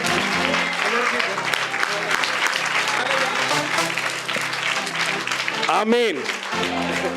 ನಾನು ಒಂದ್ಸತಿ ವಾಕಿಂಗ್ ಹೋಗಿದ್ದೆ ಗ್ರೌಂಡಲ್ಲಿ, ಅವಾಗ ಒಂದು ಅಮ್ಮ ನಾಲಿಗೆ ಆಚೆ ಹಾಕ್ಬಿಟ್ಟು ಹಾ ಅಂತ ನಗೀತಾ ಇದ್ದಾರೆ. ಅವಾಗ ನನಗೆ ಆಶ್ಚರ್ಯ ಆಯ್ತು, ಈ ಥರ ಫಸ್ಟ್ ಟೈಮ್ ನೋಡ್ತಾ ಇಲ್ಲ ಗ್ರೂಪಲ್ಲಿ. ಇವ್ರ ಮುಖ ನೋಡಿ ಇನ್ನೊಬ್ರು ನಗೀತಾರೆ, ಅವ್ರ ಮುಖ ನೋಡಿ ಇವ್ರು ನಗೀತಾರೆ, ಇವ್ರನ್ನ ನೋಡಿ ನಾನು ನಗೀತಾ ಇದ್ದೀನಿ, ಹಿಂಗೇನು ಜನ ನಗೀತಾರೆ ಅಂತ. ಅವಾಗ ನಾನು ಕೇಳಿದೆ ಏನು ನಡೀತಾ ಇದೆ? ಅವಾಗ ಹೇಳಿದ್ದು ಲಾಫಿಂಗ್ ಥೆರಪಿ, ನಾವು ಬೆಳಗ್ಗೆದ್ದು ನಗಿವಾಗ ಆರೋಗ್ಯ ಚೆಂದಾಗಿರುತ್ತೆ ಅಂತ. ನಾನು ಹೇಳಿದೆ ನಗಿತಾನೇ ಇರಿ ಅಂತ. ಆಮೇಲೆ ಚರ್ಚಿಗೆ ಬಂದೆ, ನೋಡಿದ್ರು ಅದೇ ಅಮ್ಮ ಇಲ್ಲಿ ಬಂದಿದ್ದಾರೆ. ನಾನು ಹೇಳಿದೆ ಅಲ್ಲಿ ನಗದ್ರು ಕೂಡ ನಗು ಬರ್ತಾ ಇಲ್ಲ ಪಾಸ್ಟರ್ ಅಂತ. ಅದೇ ಹೇಳಿದೆ, ದೇವರು ಸಂತೋಷವನ್ನು ಕೊಡ್ತಾ ಇದ್ದಾರೆ, ದೇವರ ಪ್ರಸಾದದಲ್ಲಿ ಸಂತೋಷ ಇದೆ. ನಿಮ್ಮ ಎಲ್ಲ ಚಿಂತೆ ಭಾರನ ದೇವರ ಕೈಲಿ ಕೊಡಿ. ಆಮೇಲೆ ಚಿಕ್ಕ ವಯಸ್ಸಿನ ಸೌಖ್ಯ ಕೊಡೋ ದೇವರಿಗೆ ಇವತ್ತು ಸೌಖ್ಯ ಕೊಡಕ್ ಆಗದೆ ಇರಲ್ವಾ? ಮುಂದೆ ದಿನಗಳು ದುಡ್ಡು ಕೊಟ್ಟ ದೇವರಿಗೆ ದುಡ್ಡು ಕೊಡಕ್ ಆಗದೆ ಇರೋದಿಲ್ಲ. ಎಷ್ಟು ಕಲ್ಲಾದ ಹೃದಯವನ್ನ ಬದಲಾಯಿಸಿದ ದೇವರಿಗೆ ನಿಮ್ಮ ಮನೆಯಲ್ಲಿ ಬದಲಾವಣೆ ತರಕ್ ಆಗೋದಿಲ್ವಾ? ನಂಬರು ಜೋರಾಗಿ ಹಲ್ಲೆಲೂಯಾ. ಸಂತೋಷ ಉಕ್ಕುತ್ತೆ, ಸಂತೋಷ ಸಂತೋಷ ಉಕ್ಕೆ ಉಕ್ಕುತ್ತೆ. ಹಲ್ಲೆಲೂಯಾ. ಯೇಸು ನನ್ನ ಸಂತೋಷ ಉಕ್ಕೆ ಹುಕ್ಕುತ್ತೆ. ನಗುತ್ತಾ ಸಂತೋಷ ಹುಕ್ಕುತ್ತೆ, ಸಂತೋಷ ಹುಕ್ಕುತ್ತೆ, ಸಂತೋಷ ಉಕ್ಕೆ ಹುಕ್ಕುತ್ತೆ.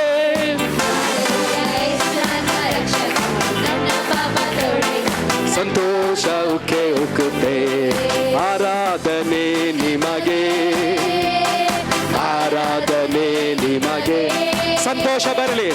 ದೇವರ ಪ್ರಸಾದದಲ್ಲಿ ಸಮಾಧಾನ ಇದೆ, ದೇವರ ಪ್ರಸಾದದಲ್ಲಿ ಸಂತೋಷ ಇದೆ. ನಿಮಗೆ ಯೇಸುವೇ ಆರಾಧನೆ, ಆರಾಧನೆ ನಿಮಗೆ, ಆರಾಧನೆ ನಿಮಗೆ, ಆರಾಧನೆ ನಿಮಗೆ. ಹಲ್ಲೆಲೂಯಾ. ನಾನು ಯಾವಾಗಲೂ ತಿಳಿಸ್ತೀನಿ, ಪಾಪ ಮಾಡಿದ್ರೂ ಪರವಾಗಿಲ್ಲ, ದೇವ್ರಿನ ಪಾಪ ಮಾಡ್ದಲ್ಲ ಅಂತ ದೂರ ಹೋಗ್ಬೇಡ. ನೀನ್ ಪಾಪ ಮಾಡಿದ್ರೂ ಪರವಾಗಿಲ್ಲ, ಎಷ್ಟು ಬೇಗ ದೇವರ ಹತ್ರ ಬರ್ತೀಯೋ ಅಷ್ಟು ಕ್ಷಮಿಸಿ ಆ ಗಿಲ್ಟನ್ನು ರಿಮೂವ್ ಮಾಡಿ ಆ ಪಾಪವನ್ನು ಜಯಿಸುವಂತ ಸಾಮರ್ಥ್ಯ ಶಕ್ತಿಯನ್ನ ಕೊಟ್ಟು ದೇವರು ನಮ್ಮನ್ನ ಸೋತವರನ್ನ ಜಯಶಾಲಿಗಳಾಗಿ ಮಾಡುವ ಒಂದು ದೇವರು. ಅದರಿಂದ ಕಷ್ಟ ಬಂದ್ರೆ ದೂರ ಓಡಬೇಡಿ, ದೇವರ ಸಮೀಪವಾಗಿ ಬನ್ನಿ. Hallelujah. Even if you fail, come to God. ನಾವು ಯಾಕೆ ಆರಾಧನೆ ಮಾಡ್ತೀರಿ ಹೇಳಿ? ಇವಾಗ ಹಿಂಗೆ ಹಾಡು ಆಡ್ತೀರಿ ಅಂದರೆ ಈ ಟೆನ್ಷನ್ ಯೋಚನೆ ಮಾಡ್ತಾನೆ ಇದ್ರೆ ಟೆನ್ಷನ್ ಇರುತ್ತೆ. ಆರಾಧನೆ ಮಾಡಿದ್ರೆ ಏನಾಗುತ್ತೆ? ಆರಾಧನೆ ಏನು ಮಾಡುತ್ತೆ? ನಮ್ಮ ಫೋಕಸನ್ನು ಪ್ರಾಬ್ಲಮಿಂದ ಹಂಗೆ ದೇವ್ರ ಕಡೆ ತಿರುಗ್ತಾ ಇದೆ. ಅದಕ್ಕೆ ದೇವರು ನನ್ನ ಹೃದಯದಲ್ಲಿ ಮಾತಾಡಿದ್ರು, ನೀನು ಟೆನ್ಷನ್ ತಗೊಂಡ್ರೆ ಏನೂ ಆಗಲ್ಲ, ಬಟ್ ನನ್ನ ಸ್ವರ ಕೇಳಿದ್ರೆ, ನನ್ನ ಒಂದು ಮಾತು, ಆಮೇಲೆ ನೀನು ಶ್ರದ್ಧೆಯಿಂದ ಕೇಳಿದ್ರೆ, ನನ್ನ ಸ್ವರ ಕೇಳಿದ್ರೆ, ಆಮೇಲೆ ನಿನ್ನ ಸಮಸ್ಯೆಗೆ ಪರಿಹಾರ ಇದೆ. ಹಲ್ಲೆಲೂಯಾ. ಇವತ್ತು ನಾನು ತುಂಬ ಲೇಟ್ ಬಂದಿದ್ದೀನಿ. Price lord. ಸಾರಿ, ಲೇಟಾಗಿ ಸರ್ವಿಸ್ ಶುರು ಆಯಿತು ಅಂತ ಕೇಳ್ಪಟ್ಟೆ. Price lord. ಬಟ್ ಎಷ್ಟು ನನಗೆ ಸಂತೋಷ ಇದೆ. ನಾನು ಬೇಗ ನಿಲ್ಲಿಸ್ಬೇಕು. ಇವಾಗೂ ಟೆನ್ಷನಲ್ಲಿ ಇದ್ದೀರಾ ಕೆಲವರು? ಸೊ ಒಂದು ತೀರ್ಮಾನ ತಗೊಳ್ಳಿ. ನಿಮ್ಗೆ ಎಷ್ಟು ಜನರಿಗೆ ಗೊತ್ತು, ನಾವು ತುಂಬ ಟೆನ್ಷನ್ ತಗೊಳ್ಳುವ ಕಾಯಿಲೆಗಳು ಬರುತ್ತೆ, ಅದಕ್ಕಿಂತ ಹೆಚ್ಚಾಗಿ ದುರಾತ್ಮಗಳು ಬರುತ್ತೆ. ಇಂಗ್ಲೀಷಲ್ಲಿ ಒಂದು ಪದ ಇದೆ, ಸ್ಪಿರಿಟ್ ಆಫ್ ಹೆವಿನೆಸ್ ಅಂತ. ಅದರ ಅರ್ಥ ನಾವು ಎಷ್ಟು ಟೆನ್ಷನ್ ತಗೊಳ್ತೀರೋ ಅಷ್ಟು ಹೆವಿ ಆಗಿ, ದ ಸ್ಪಿರಿಟ್ ಆಫ್ ಹೆವಿನೆಸ್ ಅದೊಂದು ಭಾರವಾಗಿ ಉಳ್ಕೊಳ್ಳುತ್ತೆ. ಅದಕ್ಕೆ ಯಾರೆಲ್ಲ ನಿಮ್ಗೆ ಟೆನ್ಷನ್ ಕೊಡ್ತಾರೋ ಅವ್ರನ್ನ ದೇವ್ರ ಕೈಲಿ ಕೊಟ್ಬಿಟ್ಟು ಸ್ತೋತ್ರ ಹೇಳಿ ದೇವ್ರಿಗೆ ಆರಾಧನೆ ಮಾಡ್ತೇನೆ. ಹಲ್ಲೆಲೂಯಾ. ಈ ಕೋವಿಡ್ ಟೈಮಲ್ಲಿ ಎಷ್ಟೋ ಕಡೆ ಪ್ರೇಯರ್ ಮಾಡೋಕ್ಕೆ ಹೋದೆ, ದೇವರು ಮಾತಾಡಿದ್ರು, ಆಮೇಲೆ ನಾನು ನಿನ್ನ ಕಾಪಾಡ್ತೀನಿ. ಆಮೇಲೆ ಪ್ರೈಸ್ ಲಾರ್ಡ್. ದೇವರು ಅದ್ಭುತವನ್ನು ಮಾಡುವ ದೇವರಾಗಿದ್ದಾನೆ. Hallelujah. So don't worry, worry is a serious sin. Hallelujah. ದುಡ್ಡು ಹೋಗಿದೆ ಅಂತ ಬೇಜಾರು ಮಾಡ್ಕೊಳ್ಬೇಡಿ. ನನಗೂ ಕೆಲವು ಸಮಯ ದುಡ್ಡುಗಳು ಹೋಗಿದೆ, ಸ್ವಲ್ಪ ಬೇಜಾರಾಗಿರುವಾಗ ದೇವರು ಹೇಳಿದ್ರು, ಹೋಗಿದ್ದು ಹೊಲ್ಟೋಯ್ತು.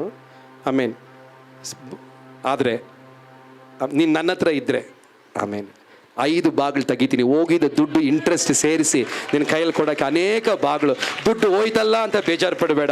ನನ್ನ ಒಂದು ಅರಿವು, ನನ್ನ ತಿಳುವಳಿಕೆ, ಒಂದು ಪ್ರಕಟಣೆ, ದೇವರಿಂದ ಬರುವಂಥ ಒಂದು ಸ್ವರ, ಹಾಲೆಲೂಯಾ. ನಿನ್ಗೆ ಏನೆಲ್ಲ ನಷ್ಟವಾಗಿದೆಯೋ ಅದಕ್ಕೆ ಕಷ್ಟ ಬರುವಾಗ ದೇವ್ರನ್ನ ಬಿಟ್ಟು ಹೋಗಬೇಡಿ. ಯೋಬನಿಗೆ ಏನಾಯಿತು? ತುಂಬ ಕಷ್ಟ ಬಂತು, ಬಟ್ ಒಂದು ಕೆಲಸ ಮಾಡ್ದ, ಅವನು ದೇವ್ರನ್ನ ಬಿಟ್ಟು ದೂರ ಹೋಗಲಿಲ್ಲ, ದೇವರಲ್ಲೇ ಇದ್ದ. ಆದ್ದರಿಂದ ಏನೆಲ್ಲ ಕಳ್ಕೊಂಡು ಅದೆಲ್ಲ ವಾಪಸ್ ಸಿಕ್ತು. ಬಟ್ ಅವ್ನು ದೇವ್ರನ್ನ ಬಿಟ್ಟು ಹೋಗಿದ್ರೆ ಭೂಮಿಯಲ್ಲೂ ಸಿಗ್ತಾ ಇರಲಿಲ್ಲ, ಆಮೇಲೆ ನಿತ್ಯ ಕಾಲಕ್ಕೂ ಸಿಗ್ತಾ ಇರಲಿಲ್ಲ. ಅದಕ್ಕೆ ಎಷ್ಟು ಕಷ್ಟ ಬಂದ್ರು ನಾನು ದೇವ್ರನ್ನ ಬಿಟ್ಟು ಹೋಗಲ್ಲ, ಕಾರಣ ದೇವರು ನಿನ್ ಜೊತೆ ಇದ್ರೆ ನಷ್ಟವಾಗಿರೋದನ್ನ 2ರಷ್ಟು ವಾಪಸ್ ಕೊಡ್ತಾರೆ ಎಂಬುದಾಗಿ ನಂಬರು. ಚಪ್ಪಾಳೆ ತಟ್ಟಿ ದೇವರಿಗೆ ಸ್ತೋತ್ರವನ್ನು ಸಲ್ಲಿಸೋಣ. Hallelujah, hallelujah. ಕಷ್ಟ ಕಾಲದಲ್ಲೂ ನೀ ನನ್ನನ್ನು ಕೈ ಬಿಡಲಿಲ್ಲ, ಮರಣದ ಹಾದಿಯಲ್ಲೂ ನೀ ನನ್ನನ್ನು ಮರೆಯಲು ಇಲ್ಲ. ಕಷ್ಟ ಕಾಲದಲ್ಲೂ ನೀ ನನ್ನನ್ನು ಕೈ ಬಿಡಲಿಲ್ಲ, ಮರಣದ ಹಾದಿಯಲ್ಲೂ ಕೊರತೆ ಎಲ್ಲ ನೀಗಿಸಿ ದಿನ ದಿನವೂ ಪೋಷಿಸಿರುವೆ. ನಿನ್ನ ಪ್ರೀತಿ ಕರುಣೆಯಿಂದಲೇ ಇಂದು ಜೀವಂತವಾಗಿರುವೆ.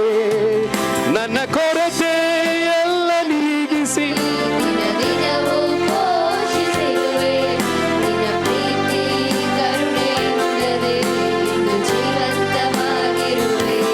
ನನ್ನ ಬಿಟ್ಟು ಕೊಡದ ದೇವ, ಪ್ರತಿ ಕ್ಷಣವು ಜೊತೆಯಲ್ಲಿರುವೆ. ದಿನದೆಲ್ಲ ನನ್ನದೇ ನನ್ನೇಸುವೆ. ನನ್ನ ತಳ್ಳಿ ಬಿಡದ ದೇವ, ನಿನ್ನ ಬಿಟ್ಟು ಬಾಳನಯ್ಯ. ನನ್ನೇಸುವೆ. ಹಲ್ಲೆಲೂಯಾ. ಏನೇ ಡಾಕ್ಟರ್ ರಿಪೋರ್ಟ್ ಆಗಿರ್ಲಿ, ಯೇಸು ಒಂದೇ ಕ್ಷಣದಲ್ಲಿ ಸೌಖ್ಯವನ್ನು ಕೊಡ್ಲಿಕ್ಕೆ ಟೆನ್ಷನ್ ಎಲ್ಲ, ಚಿಂತೆ ಭಾರ ಎಲ್ಲ ದೇವರ ಕೈಲಿ ಕೊಡುವರು. ಇವತ್ತು ಇಲ್ಲಿ ದೇವರು ಏನೋ ಒಂದು ಕೆಲವರಿಗೆ ಸೌಖ್ಯವನ್ನು ಕೊಡಕ್ಕೆ ಹೋಗ್ತಾ ಇದ್ದಾರೆ, ಕೆಲವು ಟೆನ್ಷನ್ಸ್ ದೇವ್ರು ನೀಗಿಸ್ತಾ ಇದ್ದಾರೆ, ಕೆಲವು ಪ್ರಾಬ್ಲಮ್ ಸಾಲ್ವ್ ಆಗ್ತಾ ಇದೆ. ಟೆನ್ಷನ್ ತಗೊಳ್ಳೋಕ್ಕೆ ಬದಲಾಗಿ ದೇವರ ಸ್ವರವನ್ನು ಕೇಳಿರಿ. ಆಮೇಲೆ ನನ್ನ ಧರ್ಮಶಾಸ್ತ್ರವನ್ನು ಪ್ರೀತಿಸೋರಿಗೆ ಮಹಾ ಸಮಾಧಾನ ಉಂಟಾಗುತ್ತೆ, ಅವ್ರಿಗೆ ವಿಘ್ನಕರವಾದ ಏನು ಸಂಭವಿಸೋದಿಲ್ಲ. ನಮ್ಮ ತಂದೆ ನಮ್ಮ ತಾಯಿಗೆ ತುಂಬ ಹೊಡಿತಾರೆ, ನೀನು ಯಾಕೆ ಚರ್ಚ್ ಹೋಗ್ತೀಯ, ಯಾಕೆ ಚರ್ಚ್ ಹೋಗ್ತೀಯ. ನಮ್ಮ ಊರವರೆಲ್ಲ ಗೊತ್ತಾದ್ರೆ ಏನು ಹೇಳ್ತಾರೆ, ಇವರು ಯಾವಾಗಲೂ ತೊಂದರೆ ಕೊಡ್ತಾರೆ. ಆದರೆ ಅವ್ರು ತೊಂದರೆ ಕೊಡ್ತಾ ಇರುವಾಗ ನಮ್ಮ ತಾಯಿ ಯಾವಾಗಲೂ ಹೊಡಿಯುವಾಗ ನಮ್ಮ ತಾಯಿ ತುಂಬ ಬೇಜಾರು ಮಾಡ್ಕೊಳ್ತಾ ಇದ್ರು. ಒಂದು ದಿವಸ ದೇವರು ನಮ್ಮ ತಾಯಿಯ ಹೃದಯದಲ್ಲಿ ಮಾತಾಡಿದ್ರು, ನೀನು ಸ್ವಲ್ಪ ಸಹಿಸ್ಕೋ, ಈ ತೊಂದರೆ ಕೊಡುವ ವ್ಯಕ್ತಿ ನಾಳೆ ನನ್ನ ಸಾಕ್ಷಿಯಾಗಿರ್ತಾರೆ, ನನ್ನ ಸಾಕ್ಷಿಯಾಗಿರ್ತಾರೆ, ನನ್ನ ಸಾಕ್ಷಿಯಾಗಿರ್ತಾರೆ. ದೇವರು ಒಂದು ಸತಿ ಮಾತು ಕೊಟ್ಟರೆ ಹಲ್ಲೆಲೂಯಾ, ಅದು ನಿರ್ವಹಿಸ್ಲಿಕ್ಕೆ ಅದು ನಂಬಿಗಸ್ತನು. ಅವಾಗ ಟೆನ್ಷನ್ ತಗೊಳ್ಬೇಡಿ, ಅದೇ ವಿಷಯದಲ್ಲಿ ದೇವರ ಸ್ವರ ಕೇಳಿ. ನಂಗೆ ಲಾಸ್ಟ್ ಟೈಮ್ ಒಂದು ಸಿಸ್ಟರ್ ಬಂದಿರೋ, ಅವ್ರು ನಾನು ಸಾಕ್ಷಿ ಹೇಳ್ತೇನೆ. ಅವ್ರು ಫಸ್ಟ್ ಟೈಮ್ ಎಕ್ಸಾಮ್ ಫೇಲ್ ಆಗಿದ್ದಾರೆ. ಸೆಕೆಂಡ್ ಟೈಮ್ ಬಂದಾಗ ಅವ್ರು ಪ್ರೇಯರ್ ಮಾಡೋಕ್ಕೆ ಬಂದಾಗ ದೇವರು ಮಾತಾಡಿದ್ರು, 2ನೇ ಸತಿ ಅವರು ಪಾಸ್ ಆಗ್ತಾರಂತ. ದೇವರು ಒಂದು ಸತಿ ಮಾತಾಡಿದ್ರೆ ಅಲ್ಲಿ ಅದ್ಭುತಗಳು ನಡೆಯುತ್ತೆ. ದೇವರು ಒಂದು ಸತಿ ಮಾತಾಡಿದ್ರೆ ಆಮೇಲೆ ಬದಲಾವಣೆಗಳು ಉಂಟಾಗುತ್ತೆ. ಆಮೇಲೆ ಟೆನ್ಷನ್ ತಗೊಳ್ತಾ ಇಲ್ಲ. Praise Lord. ಆಮೇಲೆ ನಗುತ್ತಾ ಇರಿ ಎಂಬುದಾಗಿ ಕೇಳ್ಕೊಳ್ತಾ ಇದ್ದೀನಿ. Hallelujah, praise Lord. Amen, praise Lord. So ನನ್ನ ಮಗಳಿಗೆ ಸ್ವಲ್ಪ ಕೋಪ ಮಾಡಿಕೊಂಡು, ಸೊ ನಾನು ಮುಂಚೆ ಕೆಲವು ಸಮಯದಲ್ಲಿ ಯಾಕೆ ಯಾವಾಗಲೂ ಕೋಪ ಮಾಡ್ತೀಯಾ ಕೋಪ ಮಾಡ್ತಾನೇ ಇದ್ದಾರೆ. ಅದಕ್ಕೆ ನಾನು ಹೇಳಿದೆ, ನೀನು ಕೋಪ ಮಾಡ್ಕೊಂಡಿದ್ಯಾ, ಏನೂ ಬೇಜಾರಿಲ್ಲ, ನಾನು ಕೋಪದಲ್ಲೇ ಇದ್ದೆ, ದೇವರು ನನ್ನ ಬಿಡುಗಡೆ ಮಾಡೋದು ಹೇಳಲ್ಲ ಅಂತ ಹೇಳಿ ಅವಳ ಹತ್ರ ಮಾತಾಡಿದೆ. Price Lord. ಸೊ ನಾವು ಕೆಲವ್ರು ನೋಡ್ಬಿಟ್ಟು ಹೇಳಿದ ಮಾತು ಕೇಳಲ್ಲ, ಹೇಳಿದ ಮಾತು ಹೆಂಗೆ ಕೇಳಬಹುದು ಅದು ನಾವು ಕಳಿಸ್ಕೊಡ್ಬೇಕಂತ. ನೀನು ಸೋಂಬೇರಿ, ನೀನು ಹೇಳೋವರೆಗೂ ಸೋಂಬೇರಿಯಾಗೇ ಇರ್ತಾರೆ. ಅದಕ್ಕೆ ಬದಲಾಗಿ ಆ ಸೋಂಬೇರಿತನವನ್ನು ಹೇಗೆ ಜಯಿಸೋಕ್ಕೆ, ನಾನು ಅದಕ್ಕೆ ಕುಡುಕರು ಕುಡಿಬೇಡ ಅಂತ ಹೇಳಲ್ಲ. ಎಷ್ಟೋ ಕುಡುಕರು ಹೇಳ್ತಾರೆ, ಸಾರ್ ಕುಡಿಯೋದು ಬಿಡೋದು ನಮಗೂ ಆಸೆ ಇದೆ, ಬಟ್ ಬಿಡೋದು ಹೆಂಗೆ ಅಂತ ಹೇಳ್ಕೊಡಿ, ಹೇಳ್ಕೊಡಿ. ಸೊ ಮಕ್ಕಳ ಮೇಲೆ ಬೇಜಾರು ಮಾಡ್ಕೊಳ್ಬೇಡಿ, ಅವ್ರಿಗೆ ಅದನ್ನು ಹೇಗೆ ಜಯಿಸೋಕ್ಕಾಗುತ್ತೆ ಅಂತ ನಾವು ಕಳಿಸ್ಕೊಡ್ಬೇಕು. ಅವರಲ್ಲಿ ಅದನ್ನು ಹೆಲ್ಪ್ ಮಾಡಬೇಕು. ನೀವು ಹೇಳುವಷ್ಟು ಹಂಗೆ ಇರ್ತಾನೆ, ನೀನು ಸೋಂಬೇರಿ, ಇನ್ನೊಂದು ಅರ್ಧ 6 ತಿಂಗಳು ಸೋಂಬೇರಿಯಾಗೇ ಇರ್ತಾನೆ. ಇನ್ನೊಂದ್ಸತಿ ನೀನು ಸೋಂಬೇರಿ ಅಂತ ನಾನು ಹೇಳಿಲ್ವಾ, ಇವಾಗಲೂ ಸೋಂಬೇರಿ, ಇನ್ನೊಂದು 6 ತಿಂಗಳು ಸೋಂಬೇರಿ ಆಗಿರ್ತೇನೆ. ಅದಕ್ಕೆ ಬದಲಾಗಿ ನಾನು ಸೋಂಬೇರಿ ಆಗಿರೋ ಪರವಾಗಿಲ್ಲ, ನೀನು ತುಂಬ ಹಾರ್ಡ್ ವರ್ಕಿಂಗ್ ಹುಡುಗ ಅಂತ ಹೇಳಿ ನೋಡಿ ನೀವು. ಆಮೇಲೆ ನೀವು ಬಾಯಿಂದ ಬರೋ ಒಂದೊಂದು ಮಾತು ಕೂಡ ಅವ್ರನ್ನ ಬದಲಾಯಿಸುತ್ತೆ. ಆಮೇಲೆ ಹಲ್ಲೆಲೂಯಾ. ನಮ್ಮ ಗಂಡ ಕಠಿಣ ಹೃದಯ ಅಂತ ಹೇಳಬೇಡ, ಆಮೇಲೆ ನೀವು ಒಳ್ಳೆಯವರು ಅಂತಲೇ ಹೇಳಿ. ನಮ್ಮ ಅಪ್ಪ ನಮ್ಮ ತಾಯಿಗೆ ತುಂಬ ಹೊಡಿತಾರೆ, ಹೊಡೆದ್ರು ಕೂಡ ನಮ್ಮ ತಾಯಿ ರಾತ್ರಿ ಒಳ್ಳೆ ಬಿರಿಯಾನಿ ಎಲ್ಲ ಮಾಡಿ, ಮೀನೆಲ್ಲ ಫ್ರೈ ಮಾಡಿ ಚೇಟಾ ಅಂತ ಹೇಳ್ತಾರೆ ಮಲಯಾಳದಲ್ಲಿ. ತಿನ್ನಿ ಅಂತ ಹೇಳ್ತಾರೆ. ಅವಾಗ ನಮ್ಮ ತಂದೆ ತುಂಬ ಅವ್ರ ಮನಸ್ಸಲ್ಲಿ ಬೇಜಾರು, ಇಷ್ಟು ಹೊಡೆದ್ರು ಇಷ್ಟು ಪ್ರೀತಿ ತೋರಿಸ್ತಾ ಇದ್ದಾರಲ್ಲ ಅಂತ ಅವ್ರ ಮನಸ್ಸಲ್ಲಿ ಚುಚ್ತಾ ಇತ್ತು. ಇಷ್ಟು ನೀವು ಒಳ್ಳೆಯವ್ರಿ, ನಿಮ್ಮಲ್ಲಿ ಆ ದೆವ್ವ ಬಿಟ್ಟುಬಿಟ್ರೆ ನೀವು ಒಳ್ಳೆಯವರೇ. Price lord. ಹಲ್ಲೆಲೂಯಾ. ನಮ್ಮ ತಾಯಿ ಅದಕ್ಕೆ ಯಾವಾಗಲೂ ಹೇಳ್ತಾರೆ, ಯಾರಾದರೂ ಕೆಟ್ಟದ್ದು ಮಾಡಿದ್ರೆ ಅವ್ರ ಮೇಲೆ ಕೋಪ ಮಾಡ್ಕೊಳ್ಬೇಡ, ಅವರೊಡೆ ಸೈತಾನಿದ್ದಾನೆ, ಅವನೇ ನಿಜವಾದ ವ್ಯಕ್ತಿ, ಅವನ್ನ ಬೈಬೇಕು. ಅದಕ್ಕೆ ನಮ್ಮ ತಂದೆ ಏನಾದರೂ ಜಗಳ ಮಾಡಿದ್ರೆ ಅವ್ರು ಬೈಯೋದ್ರೆ ಸೈಲೆಂಟಾಗಿರ್ತಾರೆ. ಅವರು ಹೋದ್ಮೇಲೆ ದೇವರೇ ನಮ್ಮ ಯಜಮಾನರ ಒಳಗಿರುವ ಸೈತಾನೆ ನಿನ್ನ ನಾನು ಬಿಡೋದೇ ಇಲ್ಲ ಇವತ್ತು, ಆಮೇಲೆ ನೀನು ಹೋಗ್ಲೇಬೇಕು ಯೇಸುವಿನ ನಾಮದಲ್ಲಿ ಅಂತ ಕೂತ್ಕೊಂಡು ಎಷ್ಟು ಪ್ರೇಯರ್ ಮಾಡ್ತಾರೋ ಅದೇವ ಹೊರಟೋಗಿದ ತಕ್ಷಣ ಬಂದು ಹೇಳ್ತಾರೆ, ಅಮ್ಮಿನಿ ನಾನು ಕ್ಷಮಿಸ್ಬಿಡು, ಇನ್ನು ಮುಂದೆ ನಾನು ನಿನಗೆ ನೋವು ಕೊಡೋದೇ ಇಲ್ಲ ಅಂತ. ಹಲ್ಲೆಲೂಯಾ. ಸೊ ಏನು ಹೇಳಕ್ಕೆ ಬಂದೆ ಅಂದರೆ, ಪ್ರೈಸ್ ಲಾರ್ಡ್. ಆಮೇನ್. ನಾವು ಹೇಳುವಂಥ ಒಂದೊಂದು ಮಾತು ಕೂಡ ದೇವರು ಪ್ರವಾದನೆಯ ಮಾತಾಗಿರಬೇಕು. ಮಕ್ಕಳನ್ನ ನೋಡಿ ಹೇಳಿ, ಪ್ರೈಸ್ ಲಾರ್ಡ್. ಹಲ್ಲೆಲೂಯಾ. ನಮ್ಮ ಮಗ ಇಲ್ಲಿ ಇದ್ದಾನೆ, ಪ್ರೈಸ್ ಲಾರ್ಡ್. ಅವ್ರು ಸಾಕ್ಷಿಗೋಸ್ಕರ ಹೇಳ್ತಾನೆ. ಒಂದು ಸತಿ ಯಾವುದೋ ಒಂದು ಸ್ಕೂಲ್ಗೆ ಸೇರ್ಸಕ್ಕೆ ಹೋದಾಗ ಇಂಟರ್ವ್ಯೂ ಮಾಡೋಕ್ಕೆ ಹೇಳಿದ್ರು. ಇಂಟರ್ವ್ಯೂ ಅಲ್ಲಿ ಫೇಲ್ ಆಗಿಬಿಟ್ಟ. ನಾನು ಬರುವಾಗೆಲ್ಲ ಬೈಕೊಳ್ತಾ ಇದ್ದೀನಿ, ಬೆಳಗ್ಗೆಲ್ಲ ಟ್ರೈನಿಂಗ್ ಕೊಡ್ತಾ ಇದ್ದೀನಿ ನಿನಗೆ. ಅವ್ರು ಹೇಳಿದ್ರು, ಇಲ್ಲ ಫೇಲ್ ಆಗಿದ್ದಾನೆ, ಇಲ್ಲಿ ಸೀಟ್ ಸಿಕ್ಕಲ್ಲ ಅಂತ. ಬಟ್ ನಾನು ಬೇಜಾರು ಮಾಡ್ಕೊಳ್ಳಿಲ್ಲ, ಫೇಲ್ ಆದ ಅಂತ. ಅವತ್ತಿಂದ ಡೈಲಿ ಬೆಳಗ್ಗೆ ಬಂದಾಗ, ಕ್ಲಾಸಲ್ಲಿ ಯಾರು ಫಸ್ಟು ಹೇಳು. ಅವಾಗ ಅವ್ರು ನಾನೇ ಫೇಲ್ ಆದವನು. ಆಮೇಲೆ ಪ್ರೈಸ್ ಲಾರ್ಡ್. ಪ್ರಿಯ ದೇವ್ರ ಮಕ್ಕಳೇ, ನಾನು ನಿಜವಾಗಿ ಹೇಳ್ತೇನೆ, ಇವತ್ತು ಒಳ್ಳೆ ಮಾರ್ಕ್ ತಗೊಳ್ತಾ ಇದ್ದಾನೆ, ಕ್ಲಾಸಲ್ಲಿ ಒಳ್ಳೆ ಮಾರ್ಕ್ ತಗೊಳ್ತಾನೆ, ಸ್ಪೋರ್ಟ್ಸಲ್ಲಿ ಒಳ್ಳೇದಾಗಿದ್ದಾನೆ. ಆಮೇಲೆ ಆತ್ಮಿಕ ಸರ್ ಇಲ್ಲಿದ್ದಾರೆ ಮುಂಚೆ ಅವ್ನು ಹೇಳ್ದ, ಇಲ್ಲ ಡ್ಯಾಡಿ ಅವ್ರು ಬೇಕು ಅಂತ ಅಡ್ಮಿಷನ್ ಕೊಟ್ಟಿಲ್ಲ ಅಂತ ಫೇಲ್ ಮಾಡಿಸ್ಬೇಕು. ಏನಾದರೂ ಪರವಾಗಿಲ್ಲ, ನೀನು ಫಸ್ಟ್ ಇರ್ತೀಯ. ಎಷ್ಟು ಆ ಫಸ್ಟ್ ಅವ್ನು ಬಾಯಲ್ಲಿ ಬಂತು ಅಷ್ಟು ಅವ್ನು ಫಸ್ಟಲ್ಲಿ ಇರ್ತಾನೆ. ಎಷ್ಟು ಜನ ಧೈರ್ಯವಾಗಿ ಹೇಳ್ತೀರಾ? ಆಮೇಲೆ ಸಿಸ್ಟರ್ ಸಾಕ್ಷಿ ಹೇಳಿದ್ರು, ನಾನು ಸಾಕ್ಷಿ ತಗೊಂಡೆ. ದೇವರೇ, ಈ ಕಳ್ಳರೆಲ್ಲ ಒಳ್ಳೆ ಕಾಲೇಜ್ಗೆ ಹೋಗ್ತಾರೆ, ನಾನು ಮಾತ್ರ ಯಾಕೆ ಆಮೇಲೆ ಹಿಂಗೆ ಓದಬೇಕು, ನನಗೆ ಬೆಸ್ಟ್ ಸ್ಕೂಲಲ್ಲೇ ಓದಬೇಕು, ಬೆಸ್ಟೇ ಬೇಕು ಅಂತ ಕೇಳಿದ್ರೆ ಬೆಸ್ಟ್ಗಿಂತ ಬೆಸ್ಟ್ ಕೊಡಲಿಕ್ಕೆ ದೇವ್ರ ಕೈಲಿ ಆಗುತ್ತೆ. ನಂಬರ್ ಜೋರಾಗಿ ಕೈ ಜೊತೆಗೆ ಸ್ತೋತ್ರ ಸಲ್ಲಿಸಿ ದೇವ್ರು ನಮ್ಮನ್ನು ಆಶೀರ್ವದಿಸಲಿ. ಮಕ್ಕಳನ್ನು ನೋಡಿ ನಂಬಿಕೆ ಮಾತನ್ನು ಹೇಳಿ, ಯಜಮಾನ ನೋಡಿ ಮಕ್ಕಳು ಒಳ್ಳೆ ಮಾತನ್ನು ಹೇಳಿ. Hallelujah, hallelujah, hallelujah, amen. Praise the Lord. ಅಪ್ಪ ನಿನ್ನ ಕರದಲ್ಲಿ ನಾನು ಚೇಡಿ ಮಣ್ಣಾಗಿರುವಾಗ, ಆ ಚೇಡಿ ಮಣ್ಣಲ್ಲಿ ನೀನು ಒಳ್ಳೆ ಪಾತ್ರೆಯ ಮಾಡಿರುವೆ ಅಯ್ಯ. ನನ್ನ ಕರಗಳ ತಟ್ಟಿ ಆರಾಧಿಸುವೆ ನಿನ್ನನ್ನ ಆರಾಧಿಸುವೆ. ಕರಗಳ ನಿನ್ನನ್ನ ಆರಾಧಿಸುವೆ. ಆರಾಧನೆ ನನ್ನ యేసయ్య, ಕೊಂಡಾಡುವೆ ನನ್ನ యేసయ్య. ಆರಾಧನೆ ನನ್ನ యేసయ్య. ಹಲ್ಲೆಲೂಯಾ. ಸೊ ನೀವೇನು ಮಾಡಬೇಕು, ಅವ್ರನ್ನ ಚೇಂಜ್ ಮಾಡೋಕ್ಕೆ ಹೋಗ್ಬೇಡಿ, ನಿಮ್ಮ ಭಾಷೆಯನ್ನು ಚೇಂಜ್ ಮಾಡಿ, ನಿಮ್ಮ ನಂಬಿಕೆಯ ದೇವ್ರ ಹತ್ರ ಮಾತಾಡಿ. ಎಷ್ಟು ನಂಬಿಕೆಯ ಮಾತಾಡ್ತೀಯೋ ಅಷ್ಟು ನಾನು ಕಾರ್ಯ ಮಾಡ್ತಾ ಇದ್ದೀನಿ. ಹಲ್ಲೆಲೂಯಾ. ಅದಕ್ಕೆ ಯೋಶುವ ಬರೆದ ಪುಸ್ತಕ 1:8, ದೇವರ ಧರ್ಮಶಾಸ್ತ್ರ ಯಾವಾಗಲೂ ನಿನ್ನ ನಾಲಿಗೆ ಮೇಲೆ ಇರಲಿ. ಕೆಟ್ಟ ಮಾತಲ್ಲ, ನೆಗೆಟಿವ್ ಮಾತಲ್ಲ, ದೇವರ ವಾಕ್ಯ ತಗೋ, ಮಾತಾಡಕ್ಕೆ ಶುರು ಮಾಡು. ಹಲ್ಲೆಲೂಯಾ. ನೀನು ಎಷ್ಟು ಮಾತಾಡ್ತೀಯೋ ಅಷ್ಟು ನಾನು ಕಾರ್ಯ ಮಾಡ್ತೀನಿ. ನೀನು ಒಂದೊಂದು ಮಾತು ಮಾತಾಡುವಾಗ ಆಮೇಲೆ ನಿಮ್ಮ ಮನೆಯಲ್ಲಿ ಬಿಡುಗಡೆ ನಡೀತಾ ಇದೆ. ನೀನು ಒಂದೊಂದು ಮಾತು ಪ್ರೇಯರ್ ಮಾಡುವಾಗ ರೋಗವನ್ನು ನಾನು ಸೌಖ್ಯ ಮಾಡ್ತಾ ಇದ್ದೀನಿ. ಯಾರು ಹೇಳಿದ್ರು ರೋಗ ಸೌಖ್ಯ ಆಗಲ್ಲ ಅಂತ, ಯೆಹೋವನ ಮಾತು, ನಾನು ನಿಮ್ಮನ್ನ ವಾಪಸ್ ಆರೋಗ್ಯಕ್ಕೆ ತರ್ತೀನಿ. ನಾನೇ ನಿನ್ನ ರೋಗವನ್ನು ಗುಣ ಮಾಡುವ ದೇವರು. ಹಲ್ಲೆಲೂಯಾ. ಅದಕ್ಕೆ ದೇವರ ಮಕ್ಕಳು ಸುಳ್ಳು ಹೇಳಬಾರ್ದು. ಆಮೇಲೆ ಯಾವಾಗ ಹೇಳಿದ್ರೆ ಏನೂ ಇಲ್ಲ ರೀ, 10 ವರ್ಷ ಆದಮೇಲೆ ಏನೂ ಇಲ್ಲ ರೀ, 20 ವರ್ಷ ಏನೂ ಇಲ್ಲ ರೀ, ಹಂಗೆ ಹೇಳ್ಬಾರ್ದು. ನಾವು ಹೇಳಬೇಕು, ಪ್ರೈಸ್ ಲಾರ್ಡ್, ನನಗೆ ಸ್ವಲ್ಪ ಕೊರತೆಗಳಿದ್ರು, ದೇವ್ರು ನನಗೆ ಎಲ್ಲವನ್ನು ಕೊಟ್ಟಿದ್ದಾರೆ, ಇನ್ನು ಮುಂದೇನೂ ಕೊಡ್ತಾರೆ ಅಂತಲೇ ಹೇಳ್ಕೊಂಡು ಬನ್ನಿ. Praise Lord. ನೀವು ಹಂಗೆ ಹೇಳ್ಕೊಂಡು ಬಂದರೆ ದೇವರು ಎಷ್ಟು ನಷ್ಟವಾಯಿತು ಅದರ ಡಬಲ್ ಪ್ರಾಫಿಟನ್ನು ಕೊಡಲಿಕ್ಕೆ ಆತನ ಶಕ್ತನು ಎಂಬುದಾಗಿ ನಂಬರ್ ಜೋರ ಕೈ ತಟ್ಟಿ ದೇವರಿಗೆ ಸ್ತೋತ್ರವನ್ನು ಸಲ್ಲಿಸೋಣ. ಹಲ್ಲೆಲೂಯಾ. ದುಡ್ಡಿನ ವಿಷಯದಲ್ಲಿ ಹಾಗೆ ಮಾತಾಡಿ. Hallelujah, amen. ಇಂಟರ್ವ್ಯೂಗೆ ಹೋಗುವಾಗ ಚೆಂದಾಗಿ ಮಾಡ್ತೀಯಾ